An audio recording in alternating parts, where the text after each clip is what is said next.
여러분 반갑습니다. 하재누리 행정학에서 2023년 8급 국회직 시험 문제를 가지고 다시 여러분들을 만납니다. 시험 보신 여러분들은 뭐 정말 수고 많이 하셨어요.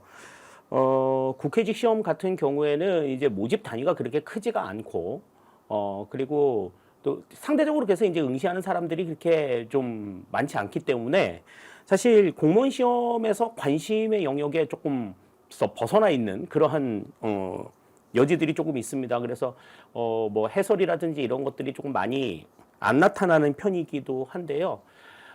사실 이 국회직 시험 문제 같은 경우에는 입법부, 입법 공무원을 대상으로 해서 이제 선발이 되는 그 특성을 굉장히 충분히 활용하는 충분히 반영한 차원에서 출제가 되고 있는 특징들을 보여주고 있습니다. 그렇기 때문에 우리가 이제 행정학에서 배웠던 여러 가지 이제 시험의 효용성을 놓고 봤을 때 그 효용이 뭐 가장 높다고 이야기해도 지나친 말이 아닐 정도로 상당히 그 입법 공무원에 대한 어떤 특성, 입법 공무원이 다루고 생각을 해야 될 문제에 대해서 굉장히 좀 정확하게 문제를 출제하는 경향들이 있어요. 그렇다고 해서 뭐 과목의 내용이라든지 과목의 특성을 완전히 막 벗어난 그런 완전히 그 일반론적인 내용들이 아닌 그런 부분들을 다루는 것도 아닙니다. 일반적인 내용들을 다루는 그 과정 아래에서 입법 공무원의 특성을 충분히 반영하는 그러한 문제가 출제가 되고 있기 때문에 어느 공무원 시험보다도 상당히 좀 정확하고 타당성이 높은 시험이라고 판단을 하고 있어요. 그렇기 때문에 뭐 문항의 수가 많고 그리고 또 오지선다형이라고 하는 이제 특이점이 조금 있기는 합니다만은 우리가 사실 내용을 정확하게 안다라고 하면은 이 뭐 사지선다형이든 오지선다형이든 그게 그렇게 문제가 될 상황은 아니라고 보이거든요. 그래서 이 시간에 우리가 같이 국회직 시험 문제를 살펴보면서 국회직 시험을 준비하시는 분들도 물론 도움을 많이 얻으실 수가 있을 것이고요. 또 이제 일반 공무원을 준비하시는 국가직이나 지방직 일반 공무원을 준비하시는 또 7급, 9급 준비하시는 수험생들에게도 상당히 조금 의미 있는 설명이 되지 않을까라는 생각이 듭니다. 그래서 이 시간에 이제 25문제를 같이 놓고 여러분들과 행정학에 대한 이야기들을 나누어 보게 될 텐데요. 그 과정에서 어떠한 내용들이 좀 중요시 되고 있는가 하는 부분들을 같이 한번 생각을 해 주시면서 행정학에 대한 이해 그리고 국회직 시험에 대한 어떤 패턴 이런 것들을 충분하게 알아나가시는 시간이 되시기를 바라겠습니다. 그러면 1번 문제부터 우리가 같이 생각을 해 보도록 할게요. 자, 1번 문제 인사행정론에 대한 문제가 나왔는데 엽관주의에 대한 내용이 나와 있습니다. 자, 엽관주의라고 하는 것에 대한 설명으로 옳지 않은 것을 골라라. 이렇게 지금 이야기를 하고 있는데 엽관주의 같은 경우에는 무엇을 의미했어요?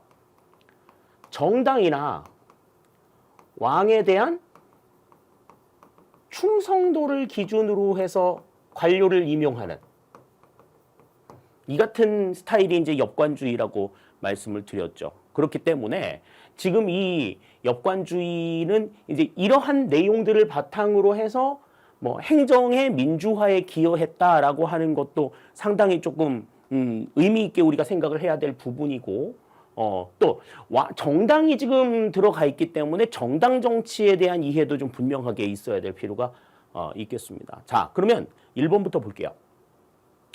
선거에서 승리한 정당이 관직을 차지한다. 여기서 말하는 정당이라고 하는 건 집권당을 의미한다라고 말씀을 드렸죠. 그러니까 선거에서 승리한 정당이 관직을 차지한다라고 하는 1번의 내용은 맞는 이야기가 되겠습니다. 자, 다음 두 번째. 혈연, 지연, 학연 등 사적 인간관계를 반영하여 공무원을 선발한다 그랬는데 지금 분명히 엽관주의 같은 경우에는 정당이나 왕에 대한 충성도를 기준으로 해서 관료를 임용한다라고 말씀을 드렸는데 혈연, 학연, 지연과 같은 사적 인간관계를 반영했다라고 하는 것은 다소 조금 차이가 있다. 이거는 뭐 저하고 같이 수업 들으셨던 여러 수험생들은 다 이해하고 계시는 부분들이에요. 자, 이 혈연과 학연과 지연과 같은 사적 관계를 반영하는 사적인 인간관계를 반영해서 임용을 하는 이 같은 패턴을 우리는 정실주의라고 이야기하죠. 정실주의. 그러니까 인연이 있다고 해서 다 충성하지는 않아. 또 충성이 높다고 해가지고 다 이 같은 인연들이 있는 건 아닌 거죠. 그렇기 때문에 맥락이 굉장히 다르다라고 강조드렸잖아요. 그러니까 지금 2번의 내용은 맞는 내용이 아니다. 이렇게 볼 수 있겠습니다. 다음 3번. 정당 정치의 발달은 물론 행정의 민주화에 기여할 수 있다. 그러니까 누구든지 충성만 하면 관료가 될 수 있다라고 하는 그 같은 길을 열어놓음으로써 행정의 민주화에 기여한다라고 하는 것은 역관주의가 가지고 있는 가장 대표적인 특징이다. 이렇게 볼 수 있겠습니다. 자, 다음. 행정의 전문성을 저하시킬 수 있다. 그렇죠. 행정 그 자체가 가지고 있는 어떤 행정 그 자체에서 필요한 역량이라든지 이런 걸 바탕으로 뽑는 게 아니기 때문에 전문성을 저하시킬 수 있고 비능률성을 초래할 수 있다라고 하는 것 우리가 생각할 수 있겠어요. 자, 다음 5번. 펜들턴법이 제정되면서 역관주의에서 실적주의로 미국 정부의 인사제도가 변하였다. 그랬는데 이 펜들턴법이라고 하는 게 이제 1883년에 처음으로 만들어지면서 나타났던 것이 실적주의와 그 다음에 정치적 중립 이런 것들을 이제 강조했단 말이죠. 그렇기 때문에 이 미국 정부의 인사제도가 변화하면서 정치행정 이원론을 중심으로 한 행정이 이제 처음으로 이제 미국에서 시작이 되었다라고 생각할 수 있겠습니다. 따라서 지금 역관주의에 대한 설명에서 지금 옳지 않은 것은 지금 2번이 정답이 된다. 이렇게 우리가 볼 수가 있겠어요. 그러니까 정실주의와 이 역관주의의 차이점, 요거를 구분하는 것이 무엇보다도 조금 중요하다. 한간에 뭐 다른 문제에서는 역관주의와 정실주의를 그냥 같이 보는 개념의 문제들도 출제가 된 적이 있었지만 엄연하게 이것은 근본적으로 다르다 하는 것을 알아두셔야 되겠습니다. 자, 1번 살펴봤고요. 자, 다음 2번 문제 보겠습니다. 다음 보기 중 부패의 접근법에 대한 설명으로 옳지 않은 것만 모두 고르면 그랬습니다. 자, 부패의 접근법에 대해서는 우리가 어떻게 이해하고 있어요? 자, 부패의 접근법은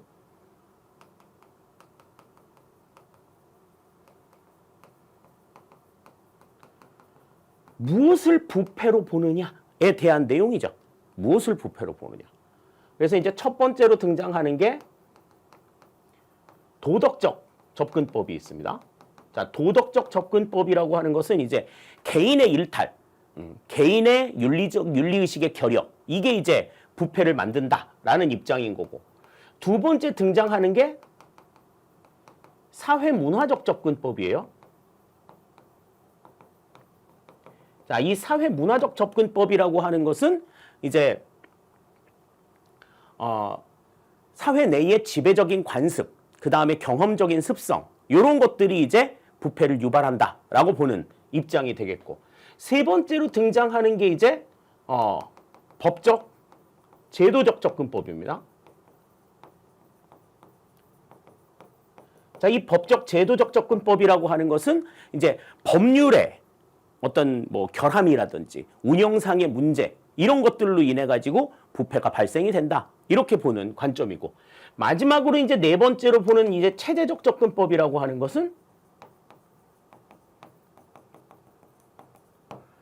부패라고 하는 것은 단일한 원인에 의해서 이루어지지 않는다. 개인의 윤리적인 일탈, 사회의 어떤 지배적인 관습, 그 다음에 법적 제도적인 결함, 이런 요소들이 골고루 영향을 미친다라고 보는 관점이 체제적 접근법에 대한 설명이 되는 거죠.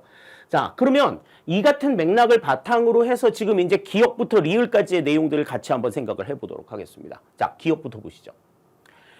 개인의 성격, 독특한 습성과 윤리의 문제가 부패와 밀접한 관련이 있다고 보는 입장은 도덕적 접근법에 따른 것이다. 그러니까 개인과 관련이 되어 있는 내용들, 그러니까 이거는 기억은 맞는 이야기가 되는 거죠. 다음, 니은. 특정한 관습이나 경험적 습성 같은 것이 부패를 조장한다고 보는 입장은 제도적 접근법에 따른 것이다. 그랬는데 제도적 접근법이 아니라 이거는 뭐에 대한 설명이에요? 사회문화적 접근법에 해당이 되는 내용이죠. 특정한 관습, 경험적인 습성. 자, 제도적 접근법은 뭐였어요? 법적 제도적 접근법.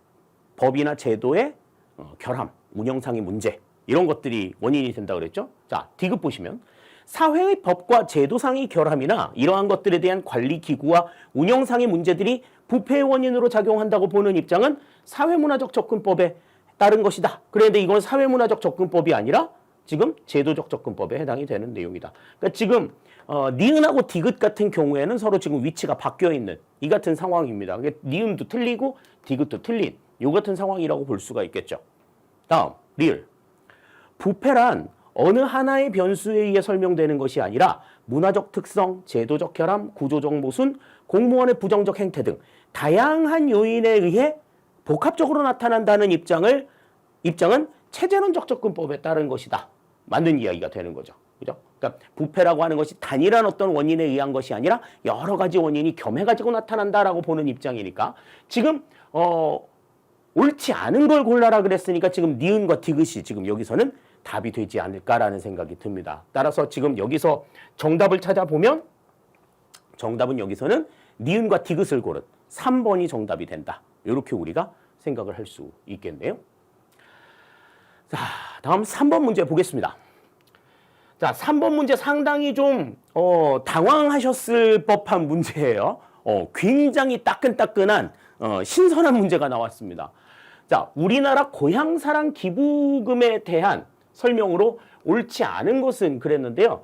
자, 이 고향사랑 기부제도, 이게 이제 그 2008년도에 일본에서 시작이 된 이 지역 기부 제도인데 이 제도를 그대로 이제 우리나라에 도입을 해가지고 올해부터 지금 시작이 되고 있는 내용입니다. 그래서 우리 지금 지하철 같은 데도 봐도 이제 그 고향사랑 기부제에 대한 홍보가 나오는 것들을 볼 수가 있고 행정안전부 인스타그램이라든지 이런 SNS에서 또 홍보가 되는 것들도 볼 수 있고요. 또 많은 연예인들이 또 홍보 대사로 나서가지고 또 그 고향사랑 기부제를 좀 홍보를 하고 있는데 지금 이 고향사랑 기부금, 고향사랑 기부제도에 대해서는 대체적으로 조금 알고 있는 내용들이 그렇게 조금 많지가 않으실 거예요. 그래서 이 고향사랑 기부제도에 대한 내용들을 같이 한번 좀 생각을 해보도록 하겠습니다. 일단 고향사랑 기부금 제도, 공식적인 명칭입니다. 그래서 개인의 자발적인 기부를 통해서 지방 재정을 확충하는 것이 우선 첫 번째 목적이고요. 두 번째, 지역 특산품을 답례품으로 제공함으로써 지역 경제를 활성화시키자. 그러니까 기부하는 것으로 끝나는 게 아니라 기부한 내역에 대해서 이제 일정 부분은 답례품으로도 받을 수 있는 그 같은 내용들이죠. 그래서 고향사랑 기부금에 관한 법률, 이게 이제 2023년 1월 1일부터 시행이 되면서 이제 본격적으로 올해부터 시작이 된 제도인데, 자, 기부 주체를 보시면 기부 주체는 일단 개인이 기부를 할 수 있어요. 법인은 기부 대상이 되지 않는다. 그러니까 단체도 안 되고 법인도 안 되는 거예요. 그냥 일개 자연인, 개인만이 해당이 되고요. 다음, 요게 이제 여러분들을 조금 좀 난해하게 만들 수 있는 문제인데, 자, 주민등록 주소지 외의 모든 전국 지자체야. 그러니까 내가 살고 있는 지역이 아닌 다른 지역에 기부를 해야 된다는 거죠. 내가 지금 거소를 두고 있는 지역에 대해서는 할 수가 없어. 이게 이제 좀 많은 사람들을 조금 혼란스럽게 만드는 부분이기도 합니다. 자, 기부 상한액 같은 경우에는 연간 500만 원까지 1인당 연간 500만 원까지 기부를 할 수가 있고요. 10만 원까지는 전액 세액 공제가 되며 10만 원이 초과된 부분에 대해서는 16.5%의 세액이 공제가 되는 것은 다른 여타 기부금하고 매한가지 똑같습니다.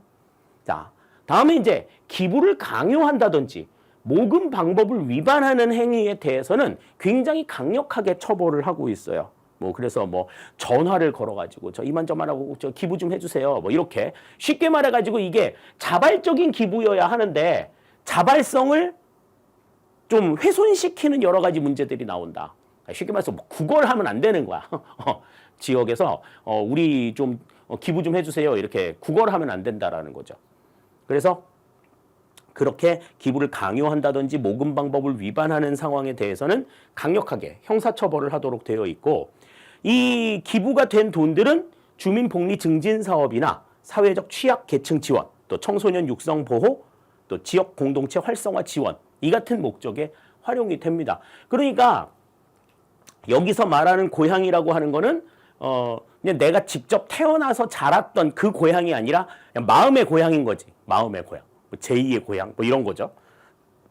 자, 그래서 이 고향사랑 기부금 제도를 운영하는 관련 법령, 고향사랑 기부금에 관한 법률, 이 법률의 이제 구체적인 내용들을 같이 한번 좀 생각을 해보겠습니다. 자, 법률의 주요 내용을 보시면 일단 3조에 보면 다른 법률, 그 기부금품의 모집 및 사용에 관한 법률에 대해서 고향사랑 기부금은 예외를 적용을 한다라고 하는 것이 이제 또 특징이에요. 그래서 자발적으로 기부를 좀 할 수 있도록 하는 거죠. 자, 다음에 모금 주체는 해당 지방자치단체 주민이 아닌 사람에 대해서만 고향사랑 기부금을 모금 접수할 수 있다.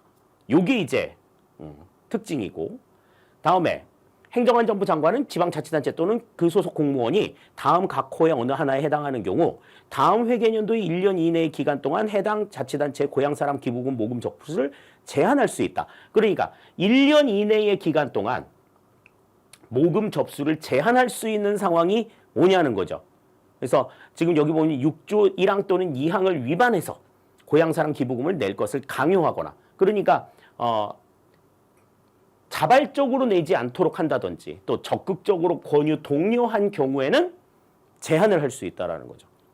또 7조를 위반한 방법으로 고향사랑 기부금을 모금한 경우 어떤 경우가 있는지 이제 뒷부분을 좀 보시면 나올 것 같아요. 자, 기부의 제한 내용들을 보시면 일단 타인의 명의나 가명으로 고향사랑 기부금을 기명해서는 안 된다. 그러니까 본인의 명의에 의해서만 가능한 거죠. 또 누구든지 업무 고용, 계약이나 처분 등에 의한 재산상의 권리, 이익 또는 그 밖의 관계가 있는 지방자치단체에 기부하여서는 안 된다. 그러니까 자기들과 이해관계가 있는 단체에 기부를 해서는 안 된다라는 거죠. 자, 다음에 이제 밑에 나와 있는 게 아까 그 기부금품, 모금이나 기부 강요를 금지하는 내용입니다. 그래서 고용, 업무나 고용, 그 밖의 관계를 이용해서 다른 사람에게 고향사랑 기부금의 기부 또는 모금을 강요해서는 안 된다. 그러니까 뭐 업무차 왔는데 공무원들이 뭐 오시는 김에 뭐 여기 저 기부도 좀 하시고 뭐 이렇게 얘기해서는 곤란하다라는 거지. 다음에 공무원은 그 직원에게 고향사랑 기부금의 기부 또는 모금을 강요하거나 적극적으로 권유, 독려해서는 안 된다. 그랬습니다. 위반하면 형사처벌이라고 말씀을 드렸어요. 위반했을 때는 3년 이하의 징역이나 3천만 원 이하의 벌금에 처한다. 이렇게 이제 규정이 되어 있죠. 자, 다음에 이제 7조입니다. 모금 방법은 대통령령으로 정하는 광고 매체를 통해서 모금을 할 수 있다. 뭐 인쇄 매체라든지 방송 매체라든지 이런 것들은 가능하다라는 거죠. 그러나 개별적인 전화, 서신 또는 전자적인 전송 매체 이런 것들을 이용해서는 안 된다. 호별 방문해서도 안 된다. 집집마다 방문해가지고 기부 좀 해주세요. 뭐 이렇게 다니는 거 안 된다라는 거죠. 다음, 향후회나 동창회 등의 사적인 모임에 참석 방문해서 적극적으로 기부를 독려한다든지, 뭐 향후회라든지, 뭐 우리 지역 지금 발전을 위해서 기부 조금 해주십시오. 뭐 이렇게 향후회라든지 동창회 같은 데 가서 얘기해서도 안 된다라는 거야. 또 그 밖에 1호부터 3호까지 규정한 방법과 유사한 방법으로서 대통령령으로 정하는 방법에 따라서 모금을 했을 경우에는 1년 이하의 징역이나 1,000만 원 이하의 벌금에 처하도록 되어 있습니다. 형사처벌의 대상이 된다는 거죠. 자, 다음 고향사랑 기부금의 접수 상한액은 연 500만 원으로 한다. 500만 원이 넘으면 안 된다라고 하는 것 생각하실 수 있겠어요. 자, 다음에 이제 또 좀 특징적으로 봐야 될 게 이 답례품의 제공입니다. 답례품. 그러니까 기부만 하고 끝나는 게 아니야. 기부만 하고 끝나는 게 아니라 답례를 할 수가 있어요. 자, 이 답례품의 제공은 기부자한테 대통령령으로 정하는 한도를 초과하지 않는 범위에서, 그러니까 지금 이 대통령령으로 정하는 기준은 얼마냐면 기부 금액의 30%면 그러니까 아까도 우리가 봤었지만 기부금 상한액이 500만 원이잖아요. 500만 원이기 때문에 이 답례품을 제공하는 한도의 최고액도 150만 원이 되는 거죠. 네. 그래서 기부금액의 30%를 초과하지 않는 범위 내에서 물품 또는 경제적인 이익을 제공할 수 있도록 하고 있어요. 뭐 그 지역의 특산품을 제공한다든지 뭐 이런 것들이 있을 수 있는 거죠. 자, 그래서 지역 특산품과 같이 해당 지방자치단체 관할에서 생산 제도되는 물품이고 또 지방자치단체가 해당 지방자치단체 관할 구역에서만 통용될 수 있도록 발행한 상품권 등 유가증권 그러니까 그 지역사랑 화폐 같은 것들 지역 화폐 같은 것들이 이제 해당이 되겠죠. 그 밖에 해당 지역 경제 활성화 등에 기여할 수 있는 것으로서 조례로 정하는 것을 하도록 되어 있는데 다만 이것 이외에 현금이라든지 고가의 귀금속 보석류 뭐 이런 것들은 그런 고가의 물품들은 답례품으로 제공을 하지 못하도록 또 제한을 해놓고 있습니다. 답례품을 준다라고 하는 게 이제 조금 특징적인 내용이라고 볼 수가 있겠죠. 자, 다음에 지방자치단체는 모금 접수한 고향사랑 기부금의 효율적인 관리 운용을 위하여 기금을 설치하여야 한다. 그러니까 기금은 반드시 설치가 되어 있어야 된다는 거죠. 그 모금이 된 내용들을 운영하기 위해서. 그래서 이 고향사랑 기금이라고 하는 이 기금은 고향사랑 기부금을 재원으로 하고 그 다음에 뭐 사회적 취약계층의 지원, 청소년 보호, 육성 보호, 지역 주민의 문화예술 복원 증진, 시민 참여 자원봉사, 주민 복리 증진에 필요한 사업 이런 데에 사용을 할 수 있도록 하고 있습니다. 그래서 뭐 이와 관련되어 있는 이제 기타 여러 가지 사항들에 대해서는 이제 관련 조례에서 정하도록 지금 만들어져 있는데 지금 이 내용들을 설명하는 데만 상당히 시간이 오래 걸렸죠. 상당히 좀 따끈따끈한 내용이기 때문에 그렇기는 합니다. 자, 그런데 지금 여기 이 고향사랑 기부금에 대한 설명으로 옳지 않은 걸 골라라 지금 그렇게 나와 있으니 지금 설명드린 이 내용을 얼마만큼 충분하게 이해했느냐에 따라서 이제 요 내용들은 아실 수가 있는 거겠죠. 자, 1번부터 봅니다. 지방자치단체는 해당 지방자치단체의 주민이 아닌 사람 또는 법인에 대해서만 고향사랑 기부금을 모금 접수할 수 있다. 그랬는데 해당 지방자치단체의 주민이 아닌 사람에 한해서 모금 접수를 할 수 있다고 얘기를 했죠. 근데 이때에는 이 사람은 그냥 자연인, 개인을 의미하는 거지. 법인은 해당이 되지 않는다라고 말씀을 드렸어요. 여기에서는 그냥 이 사람은 그냥 개인이다. 개인으로 한정이 되지 법인은 해당이 되지 않는다라고 봤기 때문에 1번은 지금 바로 틀린 이야기가 되는 겁니다. 다음 2번. 지방자치단체는 고향사랑 기부금의 효율적인 관리 운용을 위하여 기금을 설치하여야 한다. 아까 우리 법령에서 보셨죠? 11조에서 나와 있었던 내용입니다. 다음 3번. 고향사랑 기부금은 지방자치단체가 주민복리 증진 등의 용도로 사용하기 위한 재원을 마련하기 위한 것이다. 그렇죠. 주민복리 증진 등 여러 가지 용도로 사용할 거다. 그 기금을 통해서 그런 말씀 드렸고. 다음 4번. 지방자치단체는 현금, 고가의 귀금속 및 보석류를 답례품으로 제공하여서는 아니 된다. 답례품으로 제공할 수 없는 품목에 들어가 있었어요. 다음 5번. 고향사랑 기부금에 관한 법률에 따른 고향사랑 기부금의 모금 접수 및 사용 등에 관하여는 기부금품의 모집 및 사용에 관한 법률을 적용하지 아니한다. 이거는 그 관련 법 제일 처음에 예외적으로 나와 있었던 내용입니다. 그렇기 때문에 지금 2, 3, 4, 5번은 다 맞는 내용이 되는데 1번이 틀린 내용이 된다. 이렇게 우리가 생각을 할 수 있는 거죠. 그러니까 지금 이 같은 문제가 지금 출제가 돼서 여러분들이 굉장히 좀 당황스러웠을 법한데 사실 이게 공무원이 되기 위해서 특히 뭐 입법 공무원 같은 경우에는 이제 처음으로 이제 이 같은 법률이 나오지 않았겠어요? 그러니까 그 법률에 대한 최근에 나온 법률에 대한 관심 이런 것들이 있어야 된다는 거죠. 단순하게 행정학의 내용을 지식적인 내용을 얼마만큼 달달달달 암기하고 외웠느냐 이것도 중요하겠지만 그거 이상의 관심이 있어야 된다라는 거예요. 공직자로서 내가 국민들에게 국가가 어떠한 정책을 지금 벌이고 있는가 이런 것들에 대해서 관심이 있어야지. 사실 지금 이 고향사랑 기부금 제도 같은 경우에는 언론에서도 상당히 많이 홍보하고 있는 내용이어서 하고 한 번쯤은 관심 있게 봤을 법한 내용들이거든요. 그러니까 행정학 책에 나와 있는 내용들만 달달달달 외우는 것 가지고는 이제 역량 있는 공무원을 뽑을 수 없다라고 판단을 하는 겁니다. 이거는 국회직 시험뿐만이 아니라 다른 일반직 시험이나 어떤 직렬의 모든 직렬의 시험에서도 다 공통적으로 적용이 되는 내용이니만큼 여러분들이 이제 행정학을 배우셨다라고 하면 그 행정학을 배운 만큼 그 배움의 내용을 바탕으로 해서 시사적인 내용들을 어떻게 봐야 할 것인가 하는 안목들도 나름대로 키우실 수 있어야 된다라는 거예요. 자, 3번 살펴봤어요. 자, 다음 4번입니다.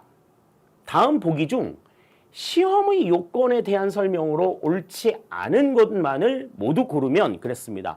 자, 시험의 요건과 관련이 되어 있는 내용은 우리가 이제 두 가지 얘기했었어요. 뭐 여러 가지 뭐 얘기했었으면 첫 번째 이제 타당성에 대한 이야기를 했고 다음에 이제 신뢰성에 대한 이야기를 했었죠. 근데 이제 타당성과 신뢰성에 대한 이야기가 나왔을 때 타당성이라는 이야기가 나오면 이거는 이제 정확성을 의미하는 거다. 이렇게 우리가 생각해야 된다고 얘기했고 다음에 신뢰성과 같은 이야기가 나왔다. 그러면 이거는 일관성에 대한 내용입니다. 답변의 일관성과 같은 것들이 이 신뢰성과 연관이 있는 거다. 이렇게 우리가 볼 수가 있다 그랬어요. 그 다음에 무슨 뭐 객관성이라든지 뭐 난이도라든지 뭐 이런 것들이 이제 시험의 요건에 해당이 된다고 볼 수가 있죠. 자, 그러면 기억부터 봅니다. 구성타당성이란 결과의 측정을 위한 도구가 반복적인 측정에서 얼마나 일관성 있는 결과를 얻을 수 있는가에 대한 타당성이다 그랬는데 자, 일관성과 관련된 이야기가 나왔으니 이거는 지금 타당성에 대한 이야기가 아니라 이거는 신뢰성에 대한 이야기가 되는 거죠. 신뢰성에 대한 이야기가 되기 때문에 기억은 일단 지금 틀린 이야기가 됩니다. 자, 구성타당성이라는 건 뭐예요? 구성타당성이란. 자, 이 구성타당성이라고 하는 것은 시험의 내용이 그 직무와 관련된 이론적인 측면을 어느 정도 반영하고 있느냐 여기에 대한 타당성을 우리가 구성타당성이라고 이야기한다. 그러니까 타당성은 이제 구성타당성, 기준타당성, 내용타당성 뭐 이렇게 이제 세 가지로 구분이 되는데 그 가운데 구성타당성은 이론적인 내용과의 매치 정도 요거를 이제 생각하는 거다. 기억은 지금 틀린 내용이에요. 자, 다음 니은 기준타당성이란 직무 수행 능력의 예측이 얼마나 정확한가에 대한 타당성이다. 그 시험의 내용이 직무 수행에 필요한 능력, 자격 이런 것들을 얼마만큼 반영하고 있느냐 요거를 보는 거죠. 그래서 이 사람이 이 점수를 맞았다라고 하는 건 이 사람의 직무 수행 능력이 이 정도다라고 하는 것을 예측할 수 있는 타당성이라 그래서 우리가 이 기준 타당성을 다른 말로 예측 타당성이라고도 이야기를 해요. 자, 니은은 맞는 이야기가 되는 겁니다. 자, 다음 디귿. 내용 타당성이란 직무 수행에 필요한 지식, 기술, 태도에 관한 요소를 제대로 측정할 수 있는가에 대한 타당성이다. 그러니까 그 직무를 성공으로 이끌 수 있는 지식이나 기술, 태도 이런 것들이 다 반영이 되어 있는가를 보는 게 이제 이 내용 타당성에 대한 내용이 되는 거죠. 자, 다음 리을입니다. 종적 일관성이란 아까 지금 일관성을 이야기하는 건 신뢰성에 대한 내용이라고 말씀을 드렸죠. 그러니까 이 일관성 다른 말로 이제 종적 신뢰성이라고도 이야기할 수 있는 부분이에요. 자, 종적 신뢰성은 서로 다른 시점에서의 측정 결과가 안정된 값을 가지는 것을 의미한다. 그랬습니다. 그러니까 우리가 이제 신뢰성 그러면 아까도 우리가 이제 타당성을 이야기할 때 타당성은 구성 타당성, 그 다음에 내용 타당성, 다음에 기준 타당성. 이렇게 이제 세 가지로 나누어진다. 이렇게 이제 이야기를 했는데, 자, 신뢰성에 대한 내용은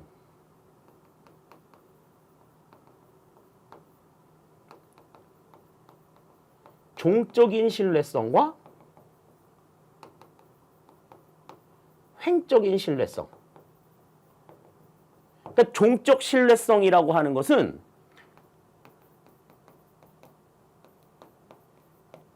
다른 시간에, 각자 다른 시간에 평가했을 때의 답변이 어느 정도 일관되고 나오느냐, 이것을 보는 게 이제 종적인 신뢰성이고, 횡적인 신뢰성이라고 하는 건 측정 방법을 달리 했을 때의 내용이에요. 다른 방법을 가지고서 평가를 했을 때, 방법을 달리 했을 때 얼마만큼 일관된 얘기들이 나오느냐, 이걸 보는 신뢰성이 횡적인 신뢰성에 해당이 된다. 따라서 지금 여기에서는 종적인 신뢰성은 다른 시점을 이야기하는 거니까, 다른 시간을 이야기하는 거니까 여기에서는 지금 종적인 일관성, 맞는 이야기가 되는 거죠. 이걸도 맞는 이야기가 되고, 다음 시험의 신뢰성을 검증하는 방법으로는 재시험법, 동질 이용법, 이분법이 있다 그랬는데, 재시험법이라고 하는 것은 같은 문제를 다른 시점에 계속해서 평가해 나가는 이 같은 방법인 거죠. 그래서 지금 이 재시험법 같은 경우에는 종적인 신뢰성을 확보하기 위한 그 같은 내용이고, 동질 이용법이라고 하는 것은 동일한 질문을 각자 다른 방법으로 물어보는 거예요. 다른 방법으로 물어보면서 얼마만큼 답이 일관되게 나오느냐를 보는 방법이기 때문에 이거는 횡적인 신뢰성을 보는 방법이고, 다음에 이분법. 이분법은 우리가 이제 반분법이라고도 이야기를 하는데, 평가자를 이제 절반으로 나누어서 각자 다른 유형의 테스트를 진행을 하는 거죠. 그래서 왜 우리 그 공무원 시험 같은 거 볼 때는 이제 시험지의 유형이 다르잖아요. 수능 시험도 물론 그렇지만. 그래서 시험지의 유형을 달리 해가지고 이들의 답이 얼마만큼 일관되게 나오느냐, 이것들을 보는 게 이제 이분법에 대한 내용이다, 이렇게 볼 수 있겠습니다. 미움도 맞는 이야기예요. 따라서 지금 시험의 요건에 대한 설명 중에 옳지 않은 것은 여기에서는 기억 하나밖에 없다. 5가지의 내용 중에서 기억 하나만 틀리고 모든 것이 다 지금 맞는 내용이기 때문에 지금 여기에서는 정답이 기억만 담고 있는 1번이 정답이 된다, 이렇게 우리가 생각을 할 수 있겠습니다. 그러니까 시험의 요건, 그러면 우선 뭐 타당성이랑 신뢰성 두 가지를 놓고 보시는데, 타당성은 정확성에 대한 내용이고 신뢰성은 일관성에 대한 내용이다 라고 하는 것 분명하게 생각해 두시면 좋겠어요. 자, 다음 5번입니다. 목표 관리에 대한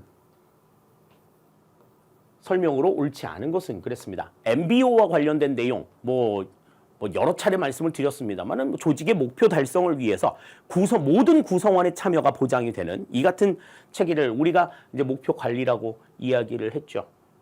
그래서 전부 다 목표를 달성해야 된다라고 하는 그런 어떤 의지, 이런 것들을 가지고 있다라는 전제 아래에서 목표의 설정이라든지, 그 다음에 목표 달성을 위한 어떤 역할의 분담이라든지, 또 목표 달성 성과에 대한 어떤 포상이나 어떤 처벌에 관한 문제라든지, 이런 것들을 전부 다 구성원들이 함께 정하는 이 같은 시스템이 이제 목표 관리, MBO가 되겠습니다. 자, 그러면 1번부터 볼게요. 옳지 않은 걸 고르라고 나와 있습니다. 상급자와 하급자 간 상호 협의를 통해 일정 기간 달성해야 할 구체적인 업무 목표를 설정한다. 업무 목표를 설정할 때 상급자와 하급자가 상호 협의를 한다라고 하는 것이 무엇보다도 특징이 되겠죠. 1번 맞는 이야기가 됩니다. 다음 2번. 결과 지향적 관리 전략으로 X 이론적 인간관에 기초한다. 그랬는데, 결과 지향적인 관리, 자, 어떻게 해서든지 목표만 달성하면 돼? 그것도 물론 중요하지만 결과만큼이나 지금 이 MBO 같은 경우에는 그 목표를 달성하기 위한 각자의 어떤 그 프로세스들을 정하는 이런 부분들도 강조를 하고 있죠. 물론 이제 가장 많이 보는 것은 결과입니다. 성과가 어느 정도 나오기 위해서 조직 구성원들이 전부 다 혼연일체가 되는 걸 강조하는 내용이죠. 그러니까 결과 지향적인 관리 지향건 맞는데, X 이론적 인간관에 기초한다. 그래. X 이론이라고 하는 건 맥그리거가 제시한 인간이죠. 굉장히 수동적이고 게으르고 나태한 그러한 인간들을 우리가 X 이론적 인간이라고 얘기를 하는데, 이 목표 관리 같은 경우에는 X 이론적인 인간이 아니라 Y 이론적인 인간관에 기초한 그 같은 관리 방법이죠. 그러니까 모두가 다 조직의 목표 달성을 위해서 이 한 몸 던질 각오가 되어 있고 능동적이고 적극적인 그런 모습이다라고 하는 걸 전제로 해가지고 이 문제를 대하고 있다라고 하는 걸 생각하실 수 있겠습니다. 따라서 지금 2번은 지금 틀린 내용이 되고 있어요. 자, 다음 3번. 계급과 서열을 근거로 위계적으로 운영되는 조직 문화에서는 제도 도입의 효과가 크지 않다. 그러니까 지금 이거는 조직 구성원 전체의 참여를 보장하고 있기 때문에 굉장히 다원적이고 민주적인 조직에서 굉장히 유용하게 활용이 될 수 있는 방법이죠. 근데 이제 상급자가 굉장한 권위의식을 가지고 있고 그냥 자기가 다 뭔가를 하려고 하는 그 같은 입장에서는 그렇게 효과가 크지 않다. 맞는 이야기가 되겠습니다. 다음 4번. 목표 달성 과정의 자율성과 성과에 따른 보상과 환류를 특징으로 한다. 이 자율성, 어떻게 목표를 달성할 것인지에 대한 방법을 정하는 것과 성과에 대한 보상이나 환류, 이거에 전부 다 뭐가 구성원들 전체 참여가 보장이 된다라고 하는 게 특징이 되겠죠. 다음, 양적 평가는 가능하나 질적 평가에는 한계가 있다. 그러니까 이 목표를 정할 때 이 목표가 눈에 띄는 가시적인 목표여야 돼. 질적인 목표여 가지고는 이거는 이루기 성과를 어떤 측정하거나 이루기가 좀 어렵기 때문에 사후의 관리라든지 이런 것들을 이루어내기가 다소 조금 어렵다. 이렇게 생각을 할 수가 있어요. 그렇기 때문에 지금 여기 질적 평가에는 한계가 있다라는 말도 맞는 이야기가 되겠습니다. 따라서 5번에서는 지금 여기서는 2번이 정답이 되는 걸 우리가 생각할 수 있다 하는 점 알아두시면 좋을 것 같아요. 자, 다음 6번 보겠습니다. 조직 유형에 대한 설명으로 옳지 않은 것은 그랬습니다. 자, 조직 유형. 뭐 여러 가지 유형들이 이제 나타나고는 있겠습니다만은 자, 지금 이제 뭐 1번부터 쭈루룩 나와 있는 내용들을 한번 볼게요. 동태적인 조직은 경직된 계층적 관계보다 자율성을 높일 수 있는 유기적인 관계를 강조한다. 그렇죠. 그러니까 정태적으로 다 고정되어 있어서 그냥 안정적으로 운영이 되는 그런 조직이 아니라 상황에 따라서 어떻게 움직여야 될지를 다 정해가지고 움직이는 이런 동태적인 조직은 유기적인 관계를 강조한다라고 하는 것 맞는 이야기가 됩니다. 그죠? 다음, 두 번째. 프로젝트 팀은 특별한 임무를 수행하기 위해 일시적으로 구성된 조직 형태이다. 우리가 이제 프로젝트 팀 같은 경우에는 태스크포스하고 상당히 좀 연관을 좀 많이 지어가지고 설명을 많이 하죠. 그래서 4번과 지금 2번의 내용들은 조금 눈여겨보실 필요가 있습니다. 특별한 임무를 수행하기 위해 일시적으로 구성된 조직 형태. 맞습니다. 태스크포스 같은 경우에는 이 프로젝트 팀에 비해서는 이제 운영이 조금 장기적인 그런 성향들을 좀 가지고 있다. 그렇게 말씀을 드렸죠. 그 다음 3번. 매트릭스 조직은 기능 구조와 생산 구조를 조합한 것으로 생산 부서의 특정 기능을 담당하는 구성원은 생산 부서의 상관과 기능 부서의 상관으로부터 동시에 지시를 받는다. 그렇죠. 이 기능 구조와 생산 구조, 우리가 기능 구조와 사업 구조라고 이야기했는데 그 기능 구조와 사업 구조의 이 조합 자체가 그냥 단순한 물리적인 조합이 아니라 화학적인 결합이라고 말씀을 드렸었죠. 그래서 이 화학적인 결합이 이루어지고 있기 때문에 구성원들이 기능 구조와 생산 구조로부터 동시에 지시를 받는다. 그래서 이제 이 매트릭스 구조가 가지고 있는 가장 큰 문제점은 명령 통일의 원리에 위배된다.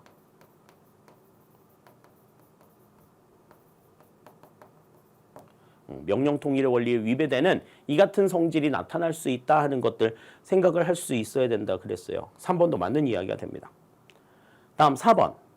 태스크포스는 관련 부서들을 종적으로 연결시켜 여러 부서가 관련된 현안 문제를 해결하는 데 효과적인 조직 유형이다. 그랬는데 관련 부서들을 종적으로 연결시키지 않고 이 태스크포스는 횡적으로 연결시켜 놓은 것이 특징이죠.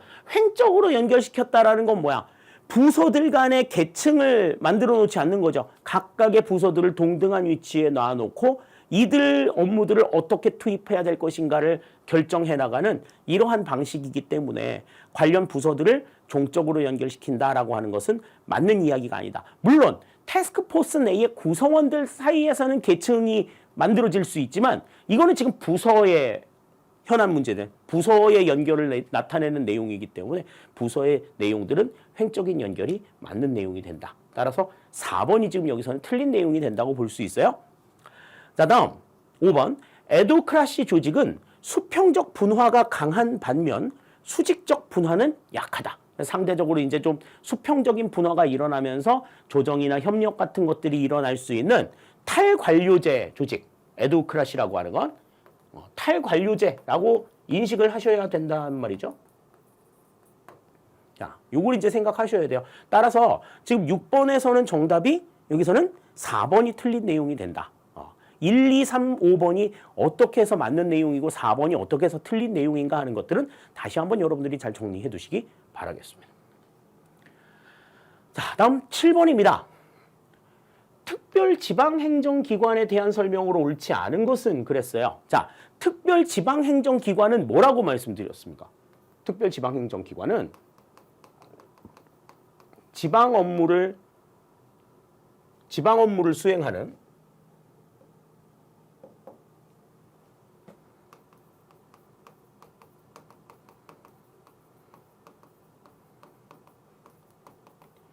중앙행정기관이었어요. 그러니까 지방자치단체가 아니고 중앙행정기관에 예속이 되어 있는 그 같은 기관이 특별지방행정기관이다. 그런 말씀을 드렸죠. 그렇기 때문에 독자적인 법인격이나 이런 걸 가지고 있지를 못해서 중앙정부가 시키는 일만을 할 수밖에 없는 그 같은 상황이 있다라고 하는 것 설명을 드렸었는데 이제 그와 관련된 내용을 바탕으로 이제 내용을 보자는 거죠. 옳지 않은 걸 고르랍니다. 1번 볼게요. 특별지방행정기관의 소속 공무원은 지방공무원이기 때문에 상급 기관과의 인사 이동에 장벽이 있다 그랬는데, 자, 특별지방행정기관의 소속 공무원은, 자, 특별지방행정기관 자체가 중앙행정기관이니까 이들은 지방공무원이 아니라 국가공무원이죠. 그냥 국가공무원으로서 상급 기관과의 인사 이동에 장벽이 있다. 뭐 이거는 뭐 어디나 마찬가지의 내용 아니겠어요? 자, 일단은 특별지방행정기관의 소속 공무원이 지방공무원이 아니라 국가공무원이라고 하는 점, 1번이 그래서 우선은 틀린 내용이 되는 겁니다. 다음 2번. 특별지방행정기관은 광역단위 지방청 아래 소속 기관들을 두는 중층 구조를 가진 경우가 많다. 그러니까 보통 이제 광역단위 지방청, 보통 이제 이 지방청들이 이 특별지방행정기관에 해당이 되는 요소들이 많다. 그렇게 설명을 드렸었죠. 뭐 지방병무청, 지방조달청, 지방국세청, 뭐 이런 것들이 해당이 된다. 이렇게 말씀을 드렸죠. 2번 맞는 이야기가 됩니다. 다음 3번. 특별지방행정기관은 중앙의 통제를 받다 보니 지방자치단체에 비해 주민의 요구에 대한 대응이 둔감하다. 지방자치단체는 주민들의 의견에 굉장히 민감하게 반응하는데 지금 이들은 중앙의 통제를 받으니까 윗사람, 그 중앙, 나를 통제하는 통제자의 통제가 더 중요하지 이 사람들의 어떤 의견 별로 중요하지 않아요. 3번 맞는 이야기. 다음 4번. 행정서비스의 특성에 따른 적정 수준의 광역행정을 실현하기 위하여 특별지방행정기관의 설치가 필요하다. 맞는 얘기가 되겠고요. 자, 다음 5번. 지방자치분권 및 지방행정체제 개편에 관한 특별법에 따르면 국가는 특별지방행정기관이 수행하고 있는 사무 중 지방자치단체가 수행하는 것이 더 효율적인 사무는 지방자치단체가 담당하도록 하여야 한다. 그러니까 지금 이 5번 같은 경우에는 우리가 이제 행정이론에서 배웠었던 내용 가운데 기초단체 우선의 원칙에 해당이 되는 내용이죠. 지방자치의 원칙 가운데에서. 그와 관련된 법이 지금 지방자치분권 및 지방행정체제에 관한 특별법에 명시가 되어 있다. 그러니까 지금 이 시험 자체가 국회직 시험이다 보니 이제 그 관련된 근거를 법령에서 찾는 거죠. 단순하게 이론에서 찾는 것이 아니라 그런 점들이 이제 이 국회직 시험의 특징이라고 생각을 할 수가 있어요. 그래서 법령의 근거가 나와 있던 그 법령을 반드시 알아야만 되는 건 아니야. 그 내용에 언급이 되어 있는 내용들이 지방자치의 원칙 가운데서 어디에 해당이 되는가 이런 것들만 연관을 시키셔도 지금 특별지방행정, 중앙행정기관과 지방자치단체의 업무가 서로 충돌이 일어날 경우, 경합을 벌일 경우에는 어디를 먼저? 지방자치단체를 우선적으로 선택을 해야 된다라는 거죠. 광역자치단체와 기초자치단체가 서로 업무의 경합이 이루어질 때는 기초자치단체가 우선이 되어야 된다. 요걸 이제 우리가 생각을 하셔야 되겠습니다. 따라서 2, 3, 4, 5번은 다 맞는 이야기가 되고요. 1번이 여기서 틀린 내용이 된다. 이렇게 볼 수 있겠어요. 자, 다음 8번 문제 보겠습니다. 다음 보기의 설명과 행정이론을 바르게 연결한 것은 그랬습니다. 자, 그래서 지금 기역, 니은, 디귿, 리을, 미음 이렇게 이제 5가지의 내용들이 나와 있는데 이게 지금 어떠한 행정이론과 연관이 있느냐라고 하는 걸 지금 비교하려고 보기를 딱 지금 보니까 보기는 공교롭게도 지금 자 신공공관리론과 뉴거버넌스론 2개밖에 없어요. 그죠? 그러면 지금 이거는 다른 설명이 없다 하더라도 보기에 신공공관리론과 뉴거버넌스론 2개밖에 없으니 지금 앞에 나와 있는 보기의 내용들, 앞에 나와 있는 이 보기의 내용들에 대해서 이거는 신공공관리론이냐 뉴거버넌스론이냐 이것만 구분을 좀 해두시면 좋을 것 같습니다. 자, 기억부터 보죠. 정치행정 이론론적 성격을 가진다. 이거는 뉴거버넌스에 대한 내용이죠. 그지? 결정을 하는 데 있어서 여러 개체들의 참여를 허용하는 그러한 부분들이니까 이건 뉴거버넌스에 대한 내용이 되겠습니다. 다음, 니은. 행정관료를 다양한 이해관계의 조정자로 생각한다. 이해관계를 조정하는 입장 자체도 뉴거버넌스의 입장이에요. 자, 다음, 디귿. 민주적 참여를 통해 정부에 대한 신뢰를 높일 수 있다. 이것 역시도 뉴거버넌스입니다. 그죠? 지금 5개 중에 지금 3개가 지금 뉴거버넌스인데. 자, 다음 리얼. 성과에 대한 책임성을 통해 시민에 대한 대응성을 강조한다. 여기에서는 이제 시민이라는 말이 나오면 안 되기는 하는데 사실 자, 성과에 대한 책임성을 강조했다. 그러면 이거는 신공공관리론에 대한 입장에 가깝다고 볼 수 있죠. 성과를 강조했으니까. 다음, 미음. 공공부문의 효율성 제고를 위해 시장 원리인 경쟁을 적극 활용한다. 이것도 신공공관리론에 대한 내용이 되겠어요. 리을 같은 경우에는 다소 조금 논란의 여지가 조금 있을 수는 있겠습니다. 그런데 이제 성과를 강조했다라는 점에서 보기에는 지금 2개밖에 안 나와 있으니까 성과를 강조했다라는 점에서 이거는 신공공관리론에 대한 입장이라고 볼 수가 있는 거죠. 성과에 대해서 성과만 내지 않고 성과에 대한 책임을 강조해서 시민에 대한 대응성을 높인다 그러면 이건 신공공 서비스론이 아니냐 이렇게도 생각할 수 있는 여지가 있는데 보기에는 지금 신공공 서비스론이 없잖아요. 그러니까 자, 지금 기역, 니은, 디귿은 뉴거버넌스에 대한 내용이고 리을과 미음은 신공공관리론에 대한 내용이다 라고 생각을 하고 이제 보기를 좀 보겠습니다. 보기 보시면 자, 신공공관리론에 대한 내용은 이제 우리 지금 그 나눠져 있는 내용이 그거잖아. 기역, 니은, 디귿이 뉴거버넌스고 리을과 미음이 신공공관리론이니까 자, 일단 기역, 니은, 디귿이 신공공관리론이라고 얘기한 건 다 지금 틀린 거지.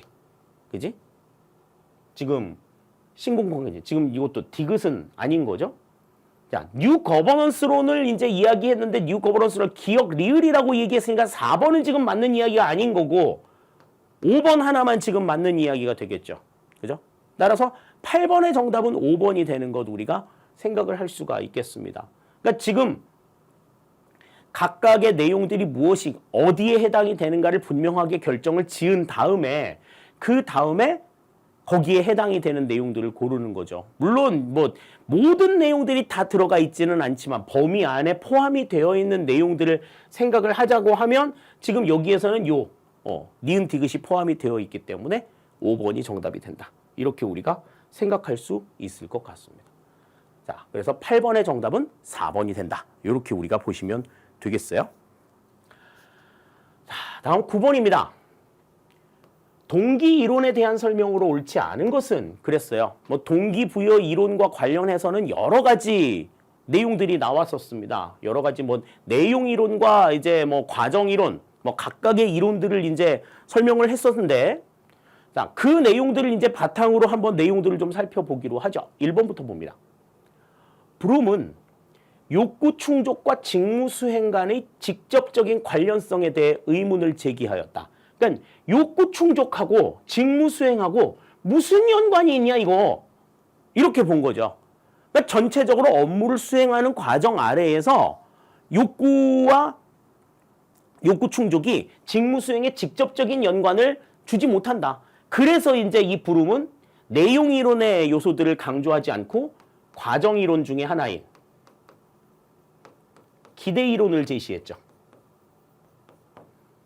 1번은 맞는 이야기가 됩니다. 다음 2번. 엘더퍼는 매슬로우와 달리 상위 욕구가 좌절될 경우 하위 욕구를 강조하게 되는 하향적 접근의 가능성을 제시하였다. 매슬로우는 욕구는 계속해서 상향된다라고만 얘기했는데 엘더퍼는 상향하기도 하지만 상위 욕구가 충족이 안 되면 후진, 하향, 퇴행하기도 해. 이 점을 강조했다라는 점에서 매슬로우의 이론을 한 단계 업그레이드 시켰다라고 이야기하죠. 2번도 맞는 이야기가 됩니다. 다음 3번. 로크는 달성하기 쉽고 단순한 목표, 적절한 환류와 보상, 경쟁 등의 상황이 동기부여에 효과적이라고 보았다. 그랬는데 이 로크는 목표 설정 이론이라고 하는 걸 제시하죠. 과정 이론 중에 하나인데 이 목표 설정 이론이라고 하는 것은 목표가 정말 요거 좀만 노력하면 달성할 수 있겠어. 그러니까 달성 가능성이 있다라고 판단이 되면은 동기부여가 된다라는 거야. 그런데 그 목표가 너무 달성하기 쉬운 목표라든지 아니면 너무 넘사벽의 목표라든지 이렇게 내 역량과 너무 좀 격차가 큰 목표가 나오게 되면 동기부여가 나타나지 않는다라는 거야. 그러니까 달성하기 쉽고 단순한 목표는 동기부여가 이루어지지 않는 거지. 어떤 목표가? 좀 도전적인 목표. 지금은 달성할 수 있을 거라고 장담하기 좀 어려운데 노력하면 될 수 있을 것 같다라는 생각이 들면은 하게 된단 말이지. 그러니까 도전적인 목표가 나와야지 동기부여가 발생을 한다고 봤어요. 그래서 3번은 지금 맞는 이야기가 아닌 겁니다. 다음 4번. 맥그리거는 매슬로우의 욕구 계층 이론을 토대로 인간의 본질에 관한 기본 과정을 두 가지로 구분하였다. 아까 우리 앞에서 봤었잖아요. MBO 설명할 때 X 이론과 Y 이론을 강조하죠. X형의 인간과 Y형의 인간, 인간의 유형을 두 가지로 이제 구분을 했다. 4번도 맞는 이야기가 됩니다. 다음 5번. 애덤스는 개인의 행위는 타인과의 비교를 통하여 공정성을 실현하는 방향으로 동기가 부여가 된다. 다시 말해서 공정성이 깨져 있는 상황. 똑같은 투입이 있으면 똑같은 산출이 있어야 되는데 똑같은 산출이 일어나지 않고 산출이 깨지는 이 같은 상황에 대해서는 별도의 다른 동기부여가 그 차이를 맞추기 위한 공정성이 깨진 것을 맞추기 위한 노력들이 발생을 하게 된다라고 하는 것 생각을 할 수가 있겠어요.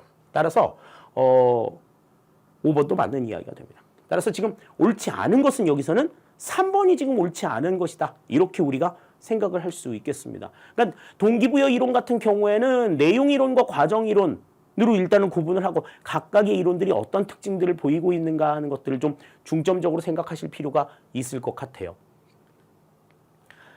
자, 다음 10번입니다. 행정 이론에 대한 설명으로 옳지 않은 것은 그랬습니다.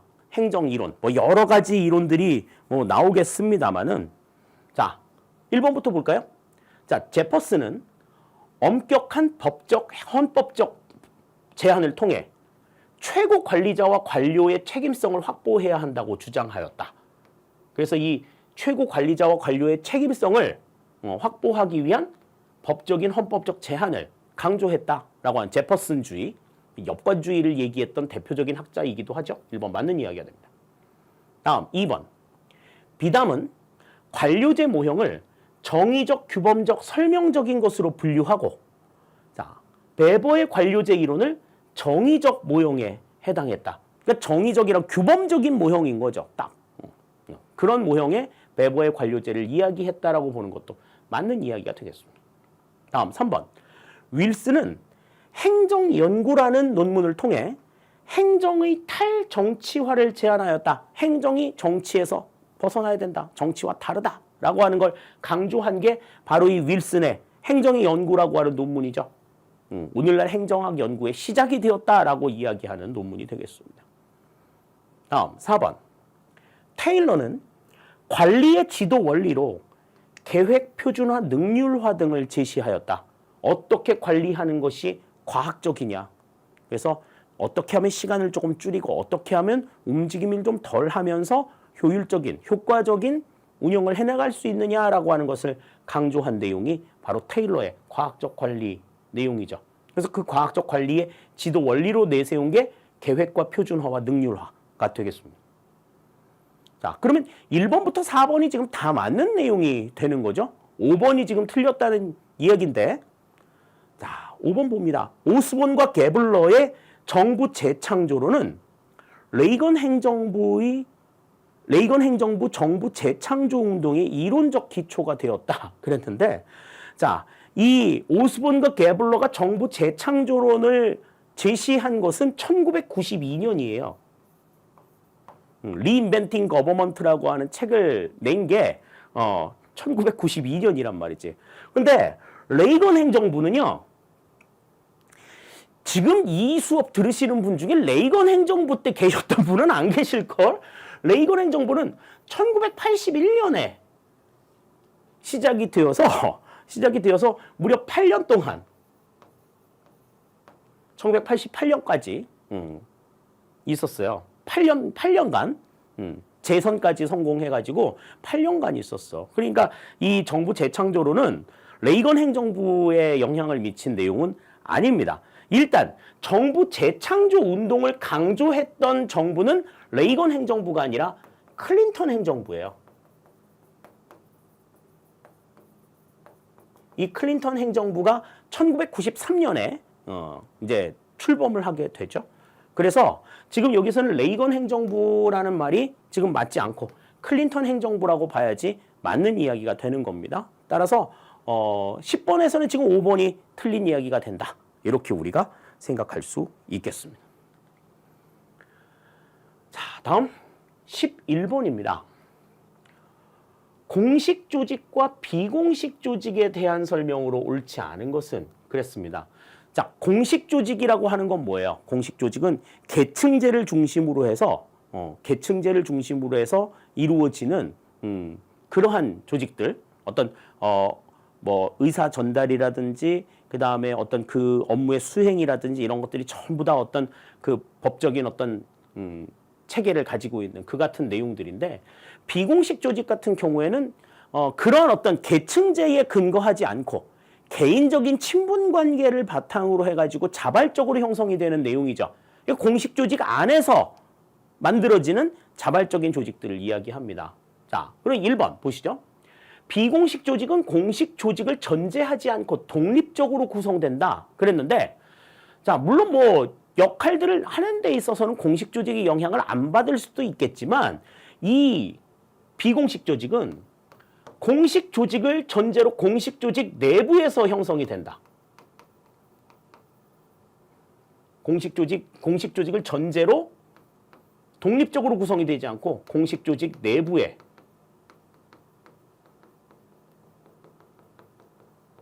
구성이 된다. 이렇게 봐야지 맞는 이야기가 되는 거예요. 1번 그래서 틀린 내용이 되겠습니다. 다음 2번. 비공식 조직은 사적인 인간관계를 토대로 형성되는 조직이다. 그렇죠. 2번 맞는 이야기. 다음 3번. 공식 조직은 조직 자체의 목표 달성을 우선시하는 반면 비공식 조직은 조직 구성원의 욕구 충족을 우선시한다. 그러니까 조직 자체의 목표 달성이냐 구성원의 욕구 충족이냐에 따라서 공식 조직과 비공식 조직의 패턴은 달라질 수 있다 하는 것 생각하셔야 됩니다. 3번도 맞는 이야기가 돼요. 다음. 4번 비공식 조직은 공식 조직의 경직성 완화, 업무 능률성 증대 등에 기여할 수 있다. 그렇죠. 공식 조직에서 매만지지 못하는 요 같은 디테일한 부분들은 비공식 조직에서 어루만질 수 있는 이 같은 상황들인 거죠. 그래서 공식 조직의 역할을 보완할 수 있다라고 하는 것이 비공식 조직의 특징이라고 볼 수가 있어요. 4번 맞는 이야기가 됩니다. 다음 5번 비공식 조직 간 적대 감정이 생기면 조직 내 기능 마비 현상이 나타날 수 있다. 자, 비공식 조직 간의 적대 감정. 왜 정당에서 계파 간의 갈등 같은 것들이 생기면 이제 정당이 이제 쉽게 말해서 제 역할을 못하는 상황들이 나타나잖아요. 조직 내 기능 마비 현상으로 나타날 수 있다라고 하는 것도 맞는 이야기가 되겠습니다. 따라서 11번에서는 여기서는 정답이 1번이 지금 틀린 내용이 된다. 우리가 이렇게 생각을 할 수 있겠네요. 그러니까 공식 조직과 비공식 조직은 그 역할 자체는 독자적으로 이루어질 수 있겠지만 그렇다고 해서 구성 자체가 독립 조직과 공식 조직과 완전히 별개의 상황으로 만들어지는 것은 아니다라고 하는 것 생각해 두셔야 되겠습니다. 자, 다음 12번입니다. 다음 보기 중 성과주의 예산제도의 장점으로 옳은 것만을 모두 고르면 그랬습니다. 그러니까 성과주의 예산제도의 장점에 해당이 되는 게 뭐냐 하는 거죠. 자, 그래서 지금 6가지의 내용이 나와 있는데 기억부터 봅니다. 예산심의가 용이하다 그랬는데 자, 지금 이 예산심의가 이루어지려고 하면 성과에 대해서 분명하게 이해가 되어 있어야 되죠. 그죠? 그러니까 성과라고 하는 것이 분명하게 딱 나와 있다는 건 목표도 분명하게 나와 있고 그렇기 때문에 예산심의 자체가 상당히 쉽게 이루어질 수 있다라고 하는 점은 성과주의 예산제도의 큰 장점이라고 볼 수가 있어요. 일단 기억은 맞는 이야기입니다. 다음, 니은. 정책 목표의 설정이 용이하다. 그랬는데 자, 목표가 분명하기 때문에 예산심의가 용이하다라는 장점은 있지만 지금 이 성과주의 예산제도는 정책 목표의 설정은 다소 조금 어렵다, 쉽지 않다. 왜? 어떤 문제가 있어요? 질적인 목표가 설정이 되면 굉장히 좀 곤란해지는 상황들이 생기죠. 목표 자체를 측정할 수가 없는 그런 상황들이 있기 때문에 이 질적 목표를 설정하면은 상당히 곤란하니까 양적인 목표를 설정하려고 하는데 양적 목표 가지고서 이 목표를 생각할 수 없을 때 이거 어떡하냐 이거.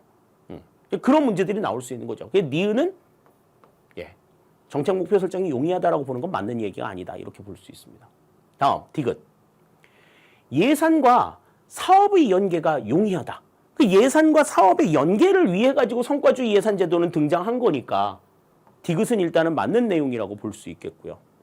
다음, 업무 측정 단위를 선정하기 용이하다. 그랬는데 업무 측정 단위 선정하기 힘들어요. 이것도 곤란합니다.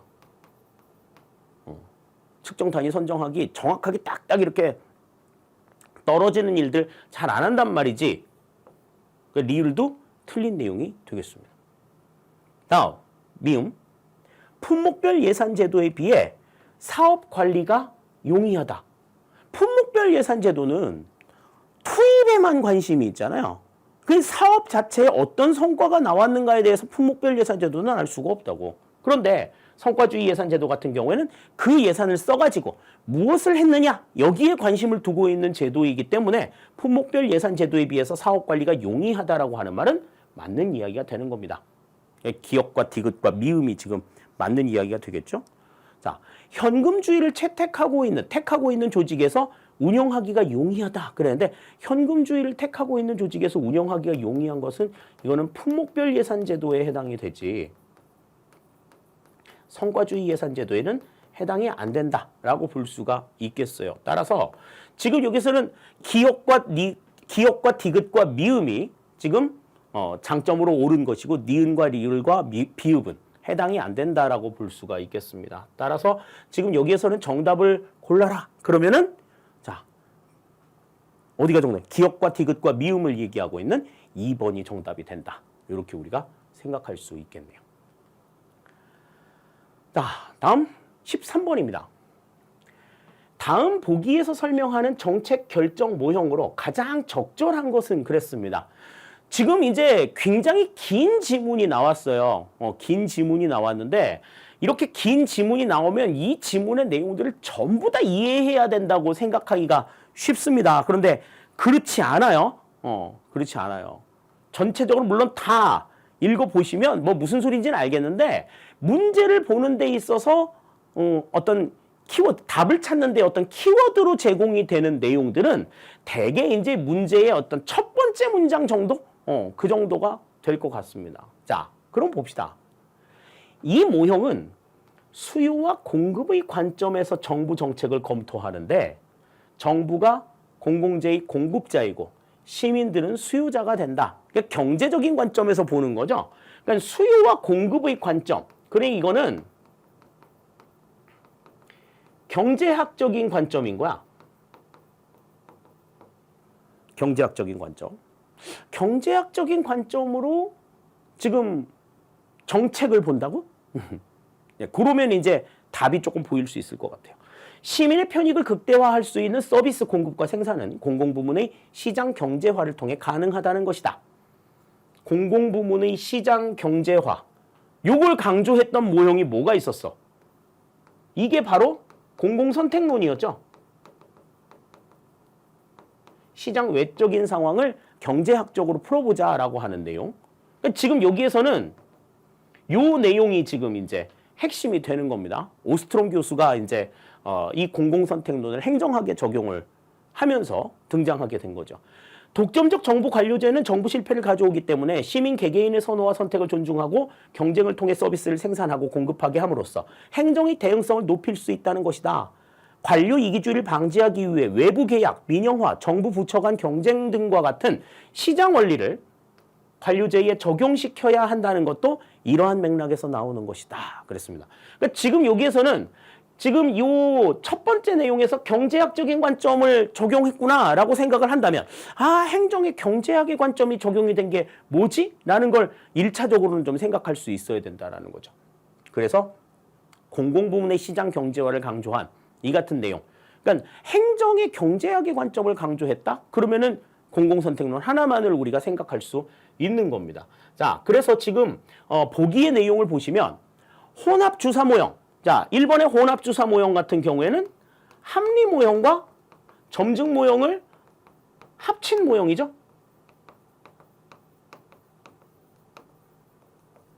그래서 점증 모형의 단점을 합리 모형과의 도입으로 극복하고자 한다. 다음, 만족 모형은 뭐 제한된 합리성을 바탕으로 한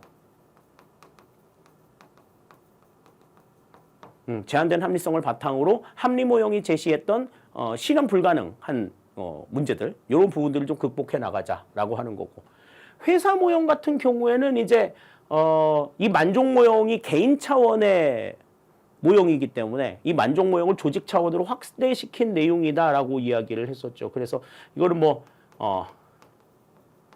당면 과제 해결에 관심을 두는 이 같은 모형이었고요. 자, 공공선택 모형이 지금 이제 아까 말씀드린 공공선택론에 대한 내용이 되겠죠. 자, 합리 모형 같은 경우에는 인간의 이성이나 고도의 합리성으로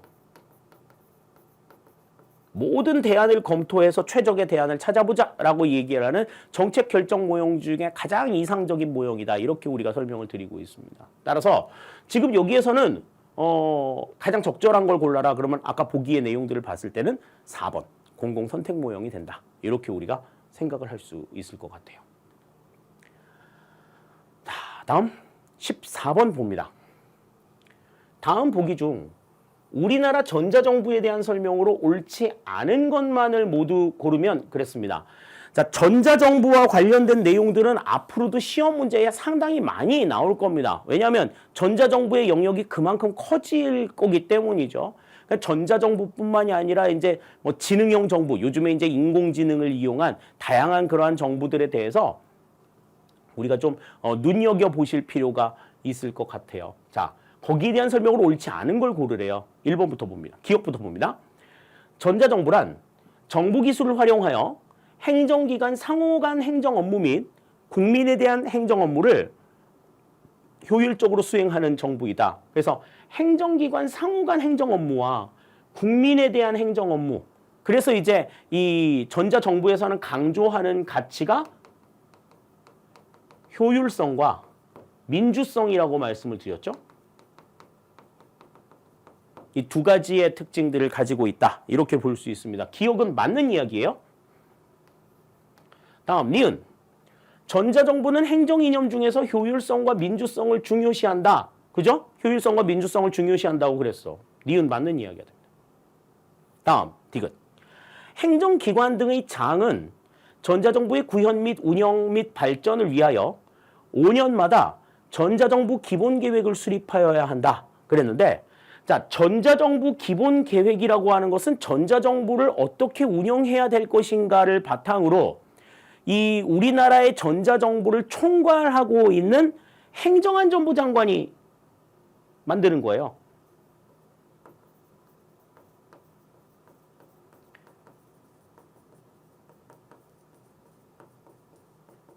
행정안전부 장관이 수립하는 내용이다. 자, 그러면 행정기관 등의 장은 이 전자정부 기본 계획을 바탕으로 해서 이 전자정부를 어떻게 운영해야 할 것인가에 대한 기관별 운영 계획을 수립하는 거죠. 기관별 전자정부 운영 계획을 수립하지. 자, 전자정부 기본 계획이라고 하는 건 행정안전부 장관이 수립하고 그 행정안전부 장관이 수립한 전자정부 기본 계획을 바탕으로 해서 행정기관 등의 장이 각 기관별 계획을 수립한다. 그러니까 디귿은 맞는 이야기가 아니다. 이렇게 볼 수 있어요. 다음 리을. 디지털 예산회계 시스템과 전자조달 시스템은 업무 재설계를 통해 프로세스 중심으로 업무를 재설계하고 정보를 시스템화한 것으로 평가할 수 있다. 그러니까 디지털 예산회계 시스템 같은 경우는 중앙정부의 예산 관리를 하기 위한 시스템이고 전자조달 시스템, 우리가 뭐 나라장터라고 이야기하는 이 전자조달 시스템은 정부와 이제 일반 기업들 간의 조달 업무라든지 이런 것들을 하기 위한 종합적인 시스템이죠. 업무 재설계를 통해서 나타난 결과라고 볼 수가 있습니다. 리을도 맞는 이야기가 돼요. 자, 다음 미음.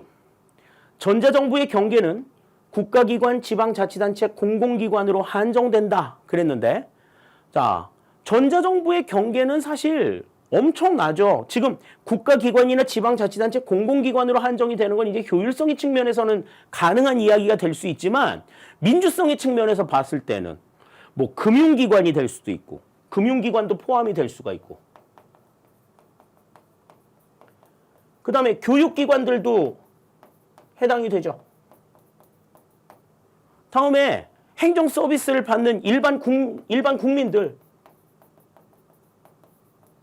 국민들도 전자정부의 영역에 전부 다 포함이 된다라고 가정을 하면 지금 국가기관이나 지방자치단체 공공기관으로 한정이 된다는 이야기는 맞는 이야기는 아니라고 우리가 볼 수가 있는 거예요. 따라서 지금 여기에서는 정답이 자, 옳지 않은 걸 고르라고 얘기했으니까 디귿과 미음이 지금 틀리다고 지금 우리가 얘기했으니 디귿과 미음을 지금 담고 있는 3번이 여기서는 정답이 된다 하는 것 우리가 생각을 할 수 있겠습니다. 그러니까 전자정부와 관련된 내용들은 앞으로도 굉장히 좀 많이 언급이 될 거예요. 언급이 되는 숫자들이 많을 거고 또 우리가 행정학의 교과서에서 다소 지금 좀 다루어지지 않고 있는 부분들로 계속해서 확장이 되어 나갈 것이기 때문에 여러분들이 그와 관련된 관심들 조금 더 두셔야 될 필요가 있을 것 같습니다. 자, 다음 15번 보겠습니다. 우리나라 주민참여예산제도에 대한 설명으로 옳지 않은 것은 그랬습니다. 주민이 참여할 수 있는 그 같은 내용들 가운데서 이 주민참여예산제도 같은 경우에는 예산 편성 과정에 주민이 직접 참여하는 제도죠.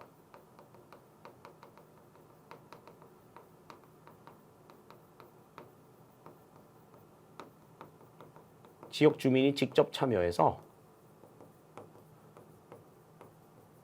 예산과 관련된 어떤 의견들을 제시할 수 있는 이 같은 제도가 바로 이 주민참여 예산 제도입니다.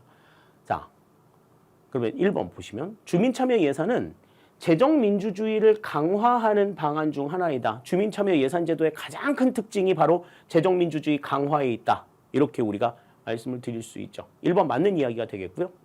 다음 2번 지방재정법은 자 지방자치단체의 주민참여 제도 가운데서 유일하게 지방재정법의 근거 법령을 두고 있는 게 바로 주민참여 예산제도라고 얘기했는데 예산 과정의 주민참여 범위를 예산 편성으로 제한하고 있다. 그랬는데 그렇지는 않아요. 예산 편성 물론 들어갑니다만은 예산의 전 과정에 주민이 참여할 수 있도록 해놓고 있지. 그러니까 이 예산 편성으로 제한하고 있지는 않다라고 하는 것 알아두셔야 되겠습니다. 2번 지금 틀린 내용이 되겠어요. 다음 3번. 주민참여 예산제도의 구체적인 내용은 각 지방자치단체의 조례로 정하도록 하고 있다. 그렇죠? 3번도 맞는 이야기. 다음 4번. 예산의 심의, 결산의 승인 등 지방의회의 의결사항은 주민참여 예산의 관여 범위가 아니다. 지방의회가 의결해야 될 상황에 대해서 뭐 의결이 된 결과에 대해서 시비를 건다든지 의결할 내용에 대해서 의견을 낸다든지 이거는 지방의회의 어떤 활동을 좀 제한하거나 방해할 수 있는 요지들이 있기 때문에 그 부분은 주민참여 예산의 관여 범위가 아닙니다. 맞는 얘기가 되겠고요. 다음. 주민참여 예산 제도의 운영을 위하여 지방자치단체장의 소속으로 주민참여 예산기구를 둘 수 있다. 그렇습니다. 자, 맞는 이야기예요. 따라서 1번, 3번, 4번, 5번은 다 맞는 내용인데 2번은 지금 틀린 내용이다. 물론 예산 편성에 참여해가지고 의견을 제시하는 것이 주민참여 예산 제도의 거의 대부분의 내용들이기는 하지만 지금 우리가 얘기한 지방재정법에 보시면 지방재정법에는 예산 편성 등 예산 과정에 주민의 참여를 허용하고 있다. 이렇게 규정을 하고 있기 때문에 예산 편성으로 이 주민 참여의 내용들을 제한하고 있다고 보기는 어렵다. 이렇게 볼 수 있는 거죠. 15번의 정답은 그래서 2번이 정답이 된다. 이렇게 볼 수 있겠습니다. 자, 다음 16번입니다. 화이트와 리피트의 리더십 유형에 대한 설명으로 옳지 않은 것은 그랬습니다. 뭐 리더십 유형과 관련해서는 뭐 여러 학자들의 이야기들이 나오고 있기 때문에 우리가 그거를 뭐 일일이 다 알아야 되냐 뭐 이런 부분들에 대해서는 좀 짜증이 날 수도 있고 막 한숨도 나올 수 있고 그런데 자, 이 화이트와 리피트는 리더십의 유형을 크게 이제 세 가지로 구분을 했어요. 세 가지로 구분을 해서 자유방임형, 그 다음에 민주형,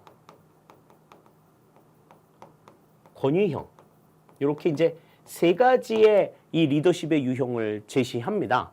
자, 그래서 그 리더십의 유형, 리더가 어떠한 모습으로 어떠한 양태로 이 조직을 운영하느냐. 그래서 자유방임을 한다든지 민주형이를 권위적인 모습이라든지 전부 다 이거는 리더의 행태와 관련이 있는 리더의 행태와 연관이 있는 행태론적인 접근 방법 중에 하나다. 우리가 이제 이렇게 생각을 할 수가 있겠어요. 거기에 대한 내용으로 옳지 않은 내용들을 좀 살펴보자 하는 건데 1번. 행태론적 접근 방식에 기반하여 리더십 유형을 분류한다. 맞는 이야기입니다. 다음. 2번. 권위형은 의사결정권이 리더에게 집중되어 있으며 직무 수행에 중심을 두는 유형이다. 그렇죠.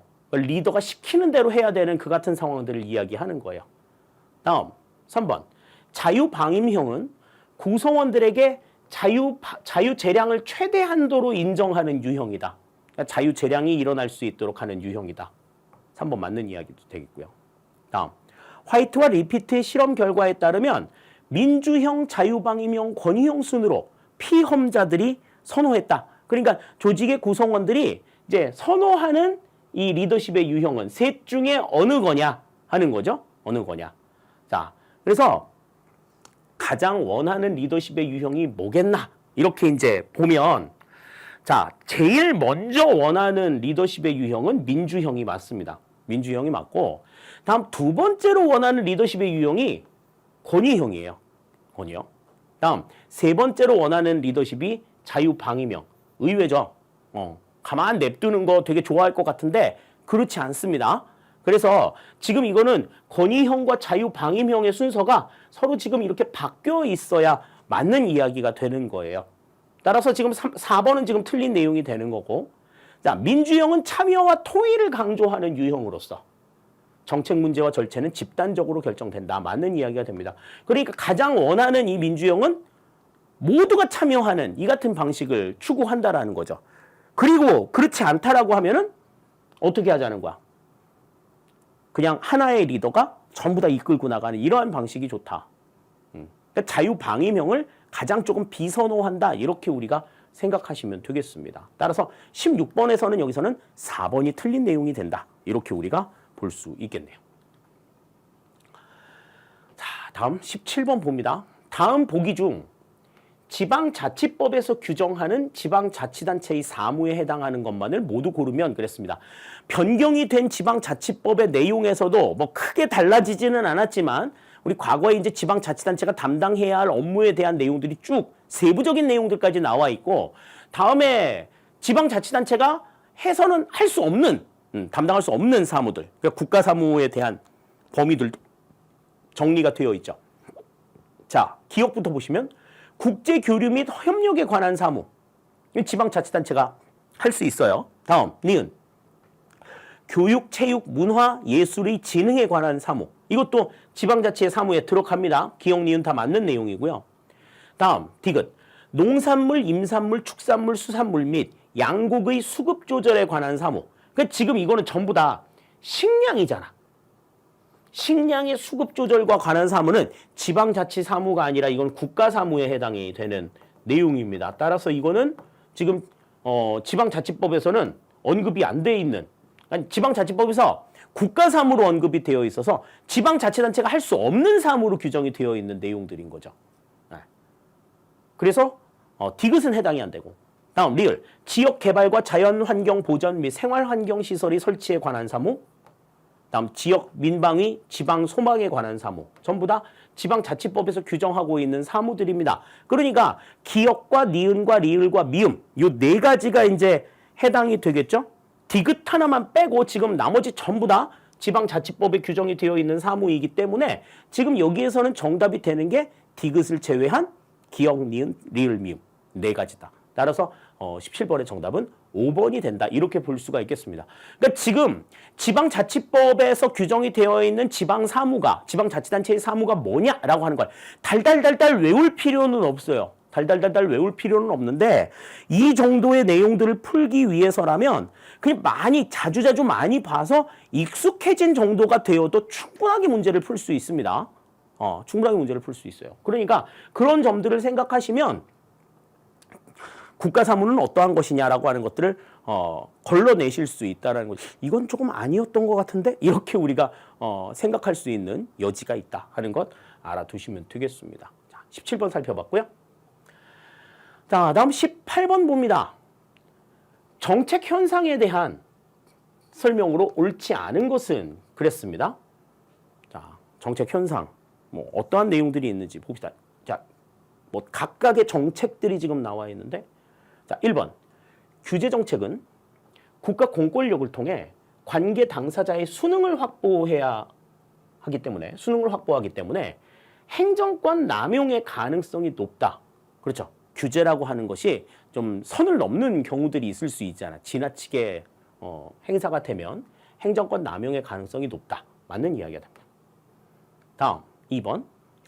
다원주의 정치와 조합주의 정치보다 엘리트 중심의 정치에서 편견의 동원이 나타날 가능성이 더 크다. 그러니까 다원주의나 조합주의 같은 경우에는 되게 어때요?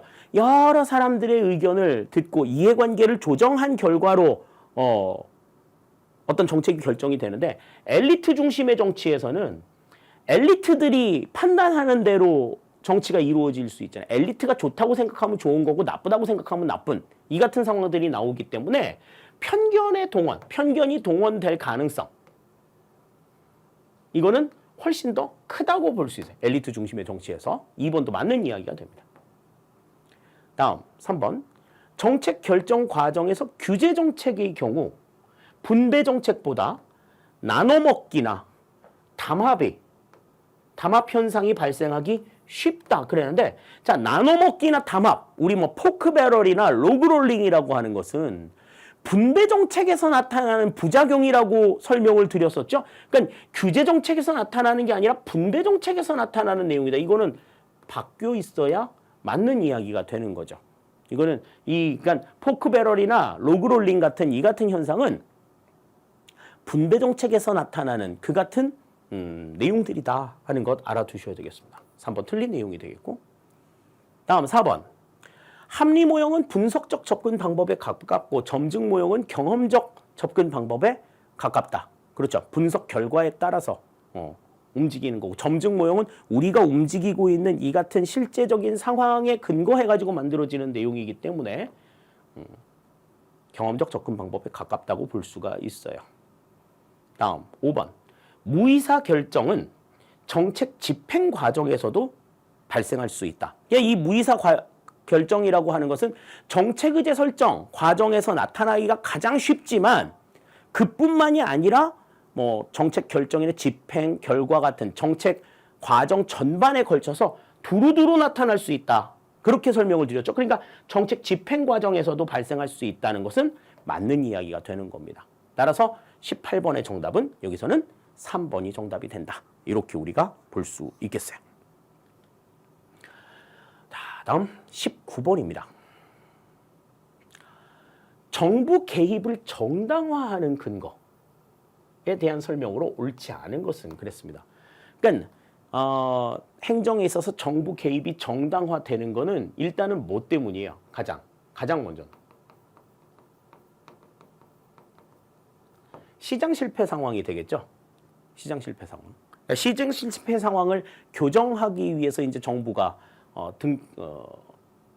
개입이 될 수 있다. 이렇게 보는 거죠. 그러니까 지금 여기에 나와 있는 내용 가운데에서 시장 실패 상황이 아닌 게 뭐냐 하는 거죠.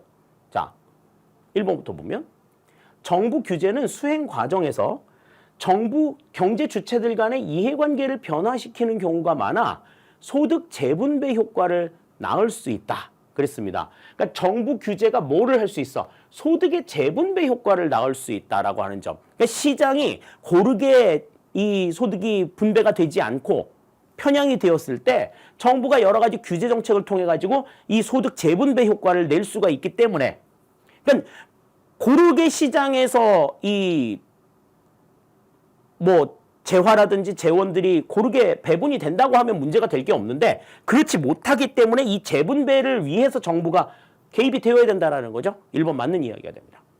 다음, 외부성이 존재하는 경우 자원이 효율적으로 배분될 수 있도록 사회적 비용 혹은 사회적 편익을 내부화할 필요성이 있다. 그렇죠.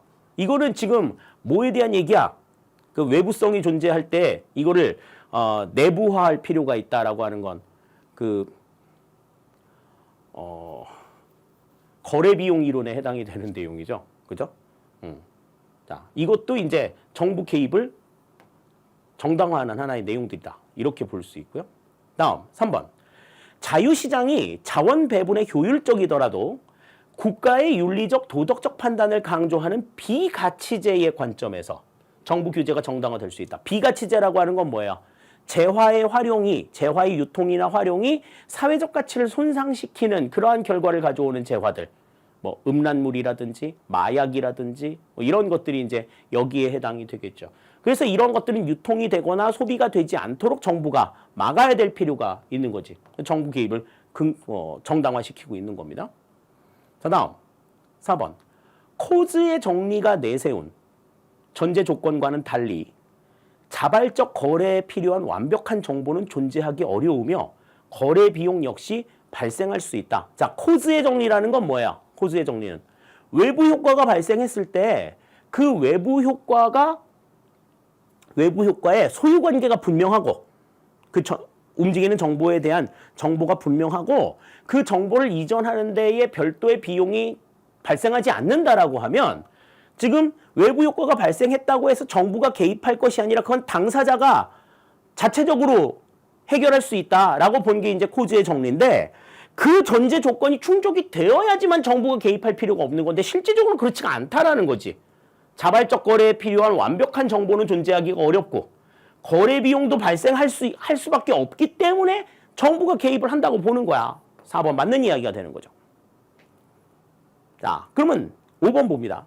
정부는 개인이나 기업에게 제한된 공공재화를 배분하거나 경제행위를 할 수 있는 인허가 권한을 내줌으로써 지대 추구 행위를 막을 수 있다 그랬는데 이러한 권한을 가지고 있는데 지대 추구 행위는 뭐예요?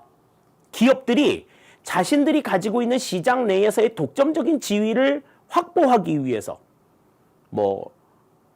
관료들에게 로비를 한다든지 이러한 비생산적인 용도의 재화를 사용함으로써 자신들이 시장 지위를 굳히는 이 같은 과정들.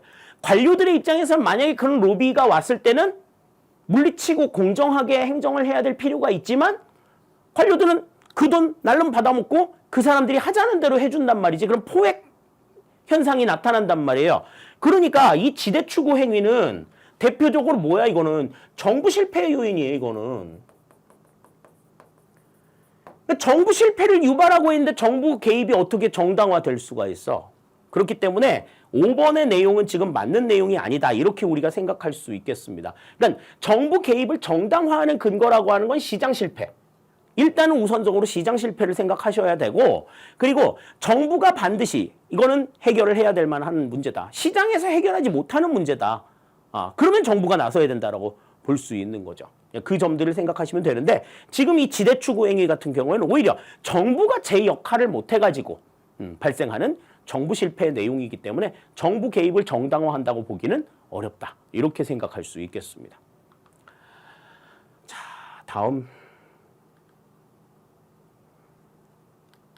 다음 이제 20번 문제 살펴볼게요. 자, 비용 편익 분석에 대한 설명으로 옳지 않은 것은 그랬습니다. 자, 비용 편익 분석이라고 하는 거는 이제 모든 비용과 편익을 화폐 가치로 환산해 가지고 그 비용과 편익의 관계를 살펴본 체제 분석의 한 내용이죠. 정책 분석을 하는 데 있어서 활용이 되는 방식인데 자, 1번부터 보시면 총체적 예산 결정 시 대안 탐색에 사용된다. 그랬습니다. 총체적 예산 결정. 그러니까 합리적인 방법에 의해서 예산이 결정이 되려고 할 때 가장 이제 사용이 되는 방법이다. 맞는 내용이죠. 다음 2번. 내부 수익률은 편익 비용 비율을 1로 만드는 할인율이다. 그러니까 그때 말씀을 드렸어요. 이 내부 수익률은 우리 이제 IRR이라고 얘기했었는데 내부 수익률은 NPV, 순현재 가치를 0으로 만들거나 그 다음에 BC 비율을 1로 만드는 할인율이다. 다시 말해서 이 얘기는 뭐를 의미한다? 요 얘기는 뭐를 의미한다? 공통적으로 편익과 비용이 동일하게 편익과 비용을 동일하게 만드는 할인율을 우리가 내부 수익률이라고 얘기한다. 그러니까 지금 이 얘기는 단순하게 편익 비용 비율을 1로 만드는 이렇게도 쓸 수 있지만 순현재 가치를 0으로 만드는 할인율이다. 이렇게 써도 맞는 이야기가 되는 거죠. 네, 2번 맞는 이야기가 됩니다. 다음 3번. 공공사업의 분배적 효과를 감안한 타당성 평가를 하기 위해 소득 계층별로 다른 분배 가중치를 적용해 계층별 순이익을 조정할 수 있다. 그렇습니다. 분배 가중치 적용해서 계층별로 순편익이 어떻게 나오는가를 조정을 할 수가 있어요. 다음 4번. 사업의 기간이 길어질수록 현재 가치는 커진다. 그런데 사업의 기간이 길어지게 되면 현재 가치는 어떻게 돼? 점점 줄어듭니다. 이거는 감소합니다.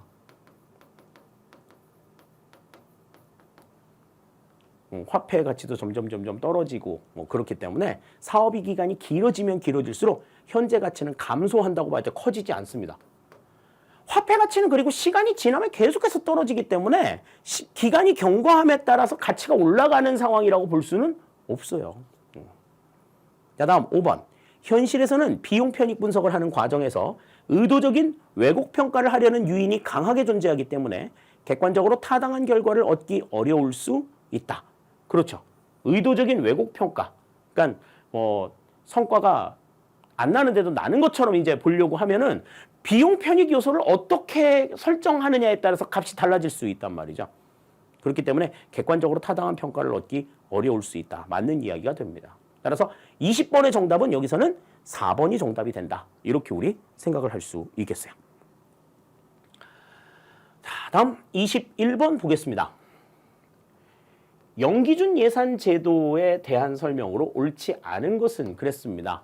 영기준 예산 제도는 사실 그렇게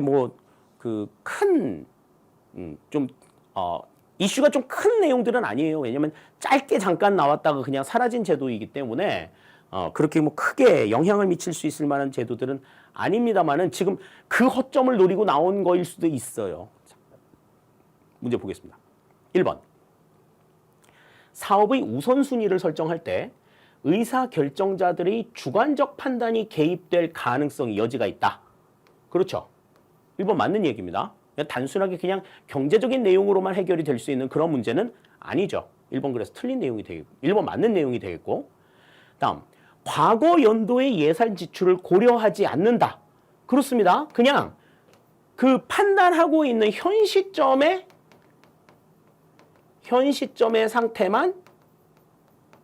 상태에만 주목을 한다.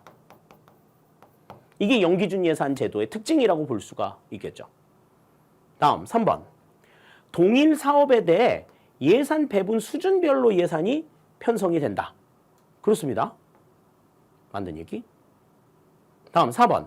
계속 사업의 예산이 점증적으로 증가하는 과정에서 발생하는 비효율을 개선한다. 그렇습니다. 그러니까 시간이 계속해서 지나가면서 점점 늘어나니까 그런 것들 과거에 어땠는지 전혀 생각하지 않고 앞으로 어떨 것인가에 대해서 생각하지 않고 지금 현 시점에서 이 사업이 얼마만큼 중요하냐 이걸 판단해가지고 예산을 결정하는 내용들인 거죠. 4번도 맞는 이야기가 되겠어요. 자, 그러면 5번 하나만 지금 남아있는데 자, 5번.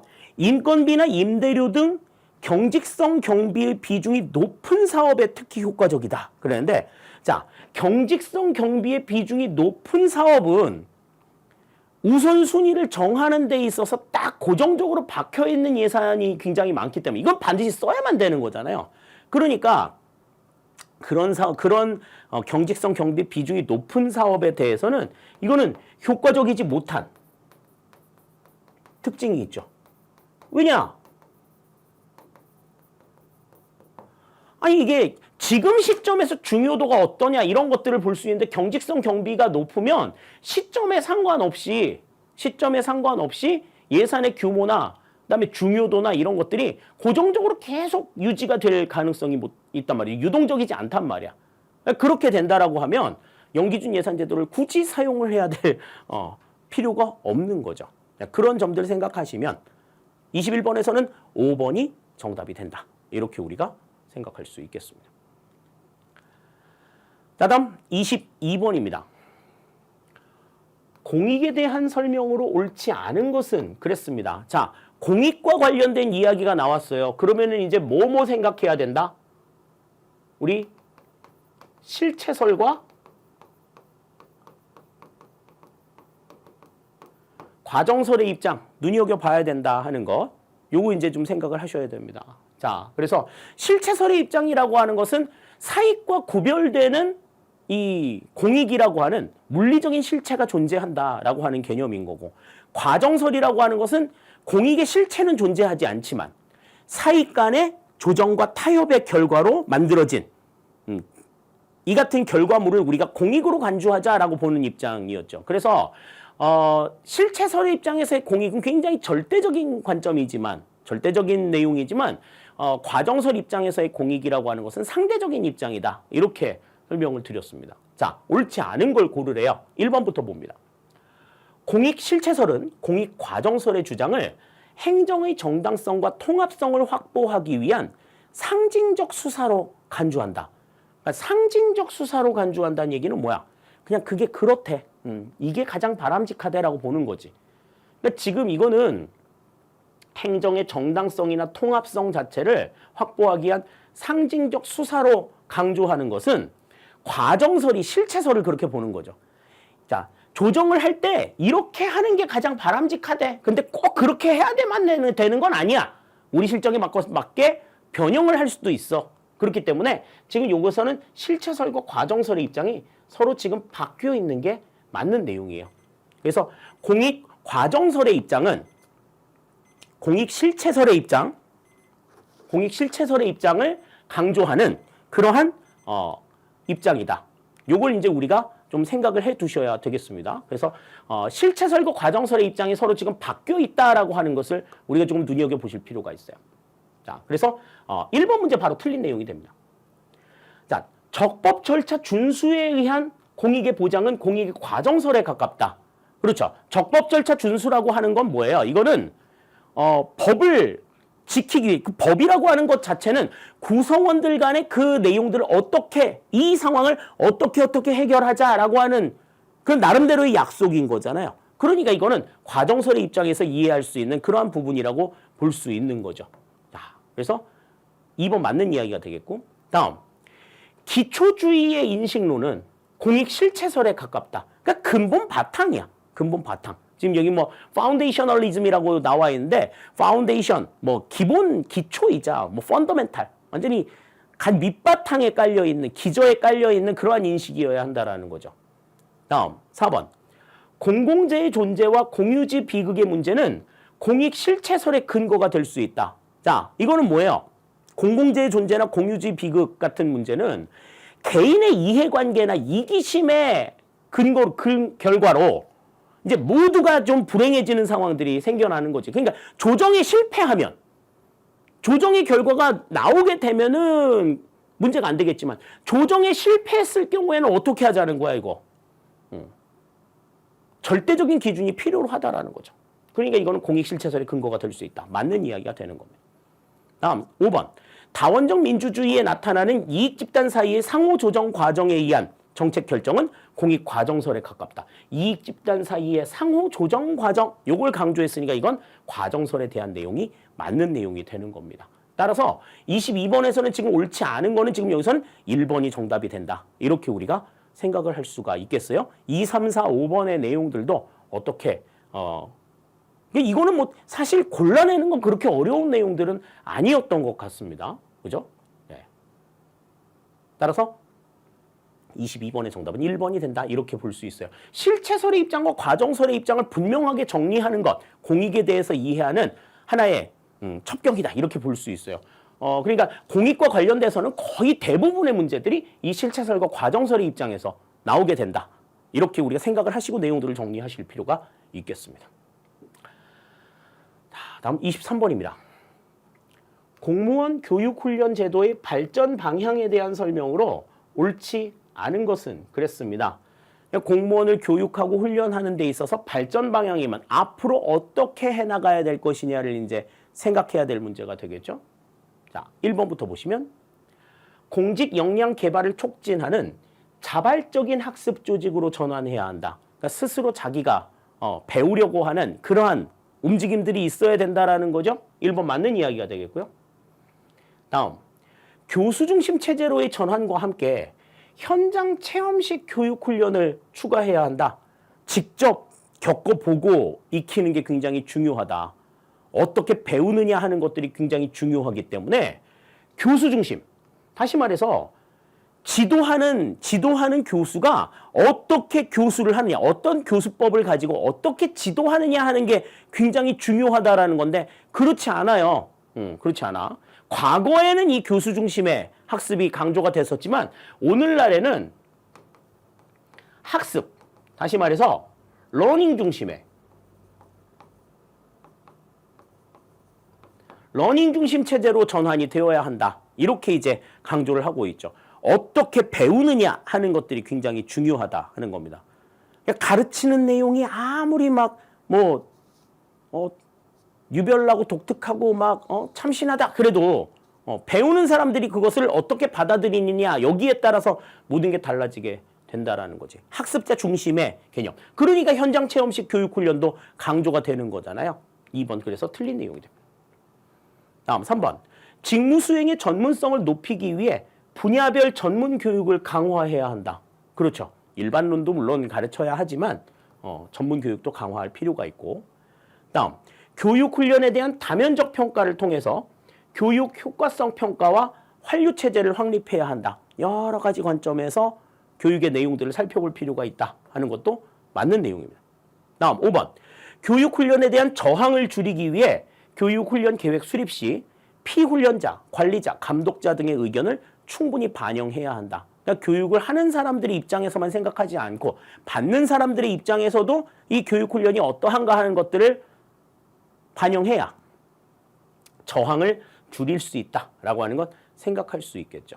따라서 23번의 정답은 2번이 된다. 이렇게 우리가 볼 수 있겠습니다. 자, 다음 24번이에요. 우리나라 예산 제도에 대한 설명으로 옳지 않은 것은 그랬습니다. 그러니까 우리나라 예산 제도와 관련된 내용들은 이제 그 예산 심의가 어떻게 이루어지느냐 하는 부분이 이제 국회에서 연관이 있기 때문에 심의나 결산과 관련된 부분을 중심으로 해서 사실 시험 문제는 조금 많이 언급이 돼요. 그래서 이 예산 제도와 관련된 내용들, 특히 이제 국회법이나 국가재정법 뭐 관련되어 있는 이제 법령들을 바탕으로 역시 또 지금 나와 있죠. 자, 봅시다. 국회법에 따르면 예산결산특별위원회는 소관상임위원회의 예비심사 내용을 존중하여야 하며 소관상임위원회에서 삭감한 세출 예산의 각 항의 금액을 증가하게 하거나 새 비목을 설치할 경우에는 소관상임위원회의 동의를 받아야 한다. 그러니까 예비심사를 하는 주체가 소관상임위원회고 예산결산특별위원회는 이제 종합심사를 하는데 예비심사의 결과를 일단은 존중하면서 예비심사에서 바뀐 내용들을 다시 전환을 할 때는 상임위의 동의를 받아야 한다라고 하는 거죠. 그러니까 무작정 예산결산특별위원회가 전횡을 할 수는 없다 하는 걸 설명하고 있는 겁니다. 1번 맞는 이야기고요. 다음 2번. 국가재정법에 따르면 기획재정부 장관은 예산 배정 요구서에 따라 분기별 예산 배정 계획을 작성하여 국무회의 심의를 거친 후 대통령의 승인을 얻어야 한다. 분기별 예산 배정 계획. 그러니까 우리나라에서는 예산을 배정할 때 1년에 4차례 배정하는 거죠. 분기별로. 분기별로 배정을 한다. 2번도 맞는 이야기가 됩니다. 다음. 예산 편성, 예산 심의 의결, 예산 집행, 예산 결산으로 이루어진 예산 주기는 1년이다. 그랬는데 그렇지 않습니다. 자, 예산 주기는요. 우리 이제 크게 지금 여기도 나와 있지만 예산 편성 그 다음에 예산의 심의 의결 그 다음에 세 번째 예산의 집행 그리고 마지막에 결산까지 이루어지죠. 그런데 이 예산의 편성과 심의 의결은 그러니까 예산 집행 연도를 기준으로 봤을 때 그러니까 N년도의 예산을 만약에 본다. 그러면 N년도의 예산, N년도에 집행할 예산에 대한 편성과 심의 의결은 그 한 해 전에 실시하죠. N-1년도에 실시를 하고 다음에 결산은 N년도의 결산이 이루어진 다음에 N년도의 집행이 이루어진 다음에 그 다음 해에 이루어지기 때문에 그죠? 편성에서부터 결산까지 모든 과정이 전부 다 진행이 되는 것을 우리가 한 사이클, 한 주기라고 본다면 예산 주기는 1년이 될 수가 없죠. 몇 년이 되는 거야? 3년이 되어야지 맞다. 이렇게 볼 수 있습니다. 그래서 1년, 2년, 3년 이렇게 3년이 적용이 된다라고 하는 것을 좀 보실 필요가 있어요. 집행만 1년인데 이 편성부터 결산까지 전부 다 이루는 게 어떻게 1년 안에 다 될 수가 있어. 이거는 말이 안 되는 거지. 그지? 자, 그래서 예산 주기는 3년이다 라고 하는 것 알아두셔야 되겠습니다. 다음 4번.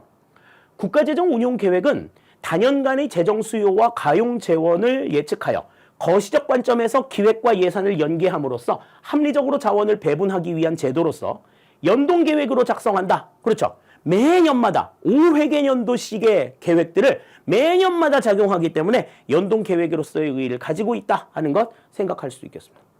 다음 5번. 예산이 효력을 갖는 일정 기간을 회계연도라고 한다. 뭐 회계기간이라고 얘기합니다. fiscal year. 그래서 우리는 이제 1년씩을 잡기 때문에 회계연도라고 이야기를 하고 있고요. 네. 그래서 맞는 이야기가 되는 거죠. 따라서 지금 여기에서는 3번 하나만 지금 틀린 내용이고 나머지는 다 맞는 내용이 되겠습니다. 그래서 24번의 정답은 3번이 된다. 이렇게 우리가 볼 수 있겠네요. 자, 이제 25번 마지막 문제가 되겠습니다. 자, 대표 관료제에 대한 설명으로 옳지 않은 것은 그랬어요. 자, 이 대표 관료제라고 하는 것은 인사행정론에서 실적주의 폐단을 극복하기 위한 것이 극복하기 위한 목적으로 만들어진 인사제도죠. 그래서 사회 내 인구 구성 비율에 따라서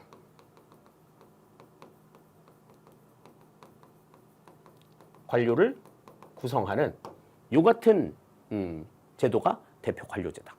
이렇게 우리가 얘기할 수 있어요. 자, 그러면 거기에 대한 설명으로 옳지 않은 것을 골라라 그랬습니다. 1번. 개인의 출신 및 성장 배경, 사회화 과정 등에 의해 개인의 주관적 책무성이 형성된다고 본다.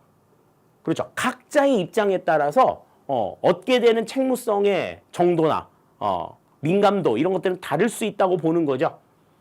다양한 사람들을 뽑자는 거야. 다음 2번. 대표 관료제는 현대사회의 구조적 문제로 인한 기회의 불평등을 해소하고자 하는 노력이다. 그렇습니다. 의지는 충만한데 내가 역량을 갖출 수 있는 그러한 여건을 갖추지 못했었어. 그러면은 어떻게? 관료 못 되는 거다. 그거는 좀 불합리하다고 보는 거죠. 다음 3번. 대표 관료제는 소극적 대표가 자동적으로 적극적 대표를 보장한다는 가정에서 출발한다. 그러니까 맨 처음에는 그냥 상징적인 그런 대표 형태를 가지고 있었는데 관료를 시켜주면 목소리 높일 거다라고 하는 기대에서 이제 그 사람을 그냥 대표로 뽑는 거죠. 그런데 이게 사람의 속성이라는 게 이렇게 금방 바뀌지 않는다. 소극적 대표는 MBTI I고 적극적 대표는 MBTI E인데 이거는 사람의 성향 때문인 건데 MBTI I가 완장 채워졌다고 E로 바뀌는 거 이거는 사실 말이 안 된다는 거죠. 그래서 이제 이 가정이 좀 잘못되었다라고 보는 거죠. 근데 그 가정에서 출발했다라는 사실 이거는 맞는 이야기다. 이렇게 볼 수 있습니다. 다음 4번. 대표 관료제는 실적주의 원칙에 기반하여 행정의 능률성을 제공한다 그랬는데 실적주의의 폐단을 극복하기 위한 목적으로 나온 거잖아. 그러니까 지금 이거는 실적주의 원칙을 부정하는 내용이죠. 부정하고 있기 때문에 행정의 능률성을 제고하지는 못해 행정의 능률성을 오히려 좀 저해하는 그러한 측면들을 가지고 있다. 그냥 각각의 그냥 대표들을 할당에 의해 가지고만 주는 부여하는 이 같은 입장이니까요. 4번 여기서는 틀린 이야기가 되겠고요. 다음 5번. 정부 관료의 증언에 있어서 다양한 집단을 참여시킴으로써 정부 관료제의 민주화에 기여할 수 있다. 그랬습니다. 그렇죠. 여러 계층의 사람들이 관직에 들어갈 수 있다라고 하면 관료제의 민주화에 기여할 수 있다라고 하는 것 생각할 수가 있겠네요. 따라서 25번의 정답은 우리 여기서 지금 틀린 거 4번이 지금 정답이 된다. 이렇게 우리가 생각할 수 있겠습니다. 자, 이렇게 해서 이제 우리가 25문제 같이 살펴봤어요. 굉장히 긴 시간 동안 우리가 내용들을 살펴봤습니다.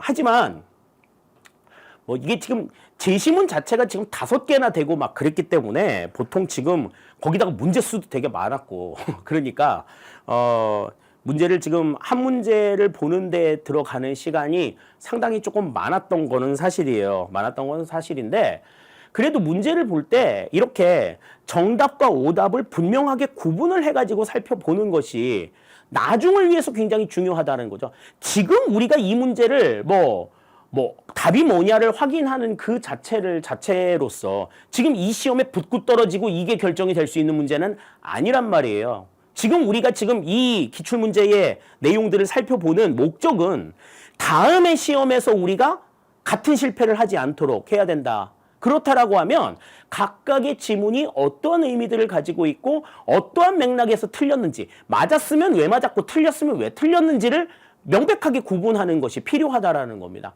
그러한 차원에서 우리가 좀 긴 시간 동안 내용들을 살펴봤어요. 지루하다 하더라도 이 시간만큼은 충분하게 활용을 하실 수 있어야 됩니다. 그래야 여러분들이 나중에 문제를 보실 때 조금 더 빠른 시간 안에 정답들을 골라내실 수 있다라고 하는 점 생각할 수가 있어요. 앞으로의 시험에서는 이제 단순하게 암기하는 내용보다는 응용 문제가 나올 가능성이 높고 그렇다라고 하면 그 정답과 오답의 근거를 찾아내는 이 같은 작업들은 훨씬 더 많은 시간을 할애하게 할 수도 있습니다. 하지만 그렇게 해야 돼요. 그렇게 해야 여러분들이 같은 문제를 반복해서 틀리지 않을 수 있고 한 번 내가 안 문제는 다시 실수하지 않을 수 있다라고 하는 것 명심하시고 내용들을 정리 다시 해주시길 바랍니다. 아까 처음에 말씀드린 대로 지금 이 국가직 시험 문제는 국회직 시험 문제 같은 경우에는 시험의 타당성에 있어서만큼은 정말 여타 다른 직렬의 시험 문제와 비교할 수 없을 정도로 굉장히 타당성이 높은 시험입니다. 그렇기 때문에 그런 점들을 좀 생각하시고 입법 공무원을 준비하시는 여러분들이라고 하면은 이제 그러한 맥락에서도 관심을 좀 가지셔야 될 필요가 있고 내가 지금 어떤 정책이나 제도가 움직이고 있는 데에 대한 관련 근거 법령이 무엇인가에 대한 학습이 분명히 있어야 될 것이고요. 또 뭐 일반 행정을 준비하시는 공무원을 준비하는 입장에 있다고 한다고 할 것 같으면 보다 지금 더 정확하게 우리가 지금 생각하고 있는 이론이나 내용들 이런 것들을 조금 더 확인할 수 있는 그러한 계기로 삼아주시기를 부탁을 드리겠습니다. 자, 2023년 8월 국회직 시험 출제 문제 해선 여기서 모두 마치도록 하겠습니다. 여러분들한테 많은 도움이 될 수 있었기를 바라고요. 궁금한 점이 있으시면 언제든지 저한테 문의해 주시면 충실하게 답변 드리도록 하겠습니다. 수업 마칩니다. 감사합니다.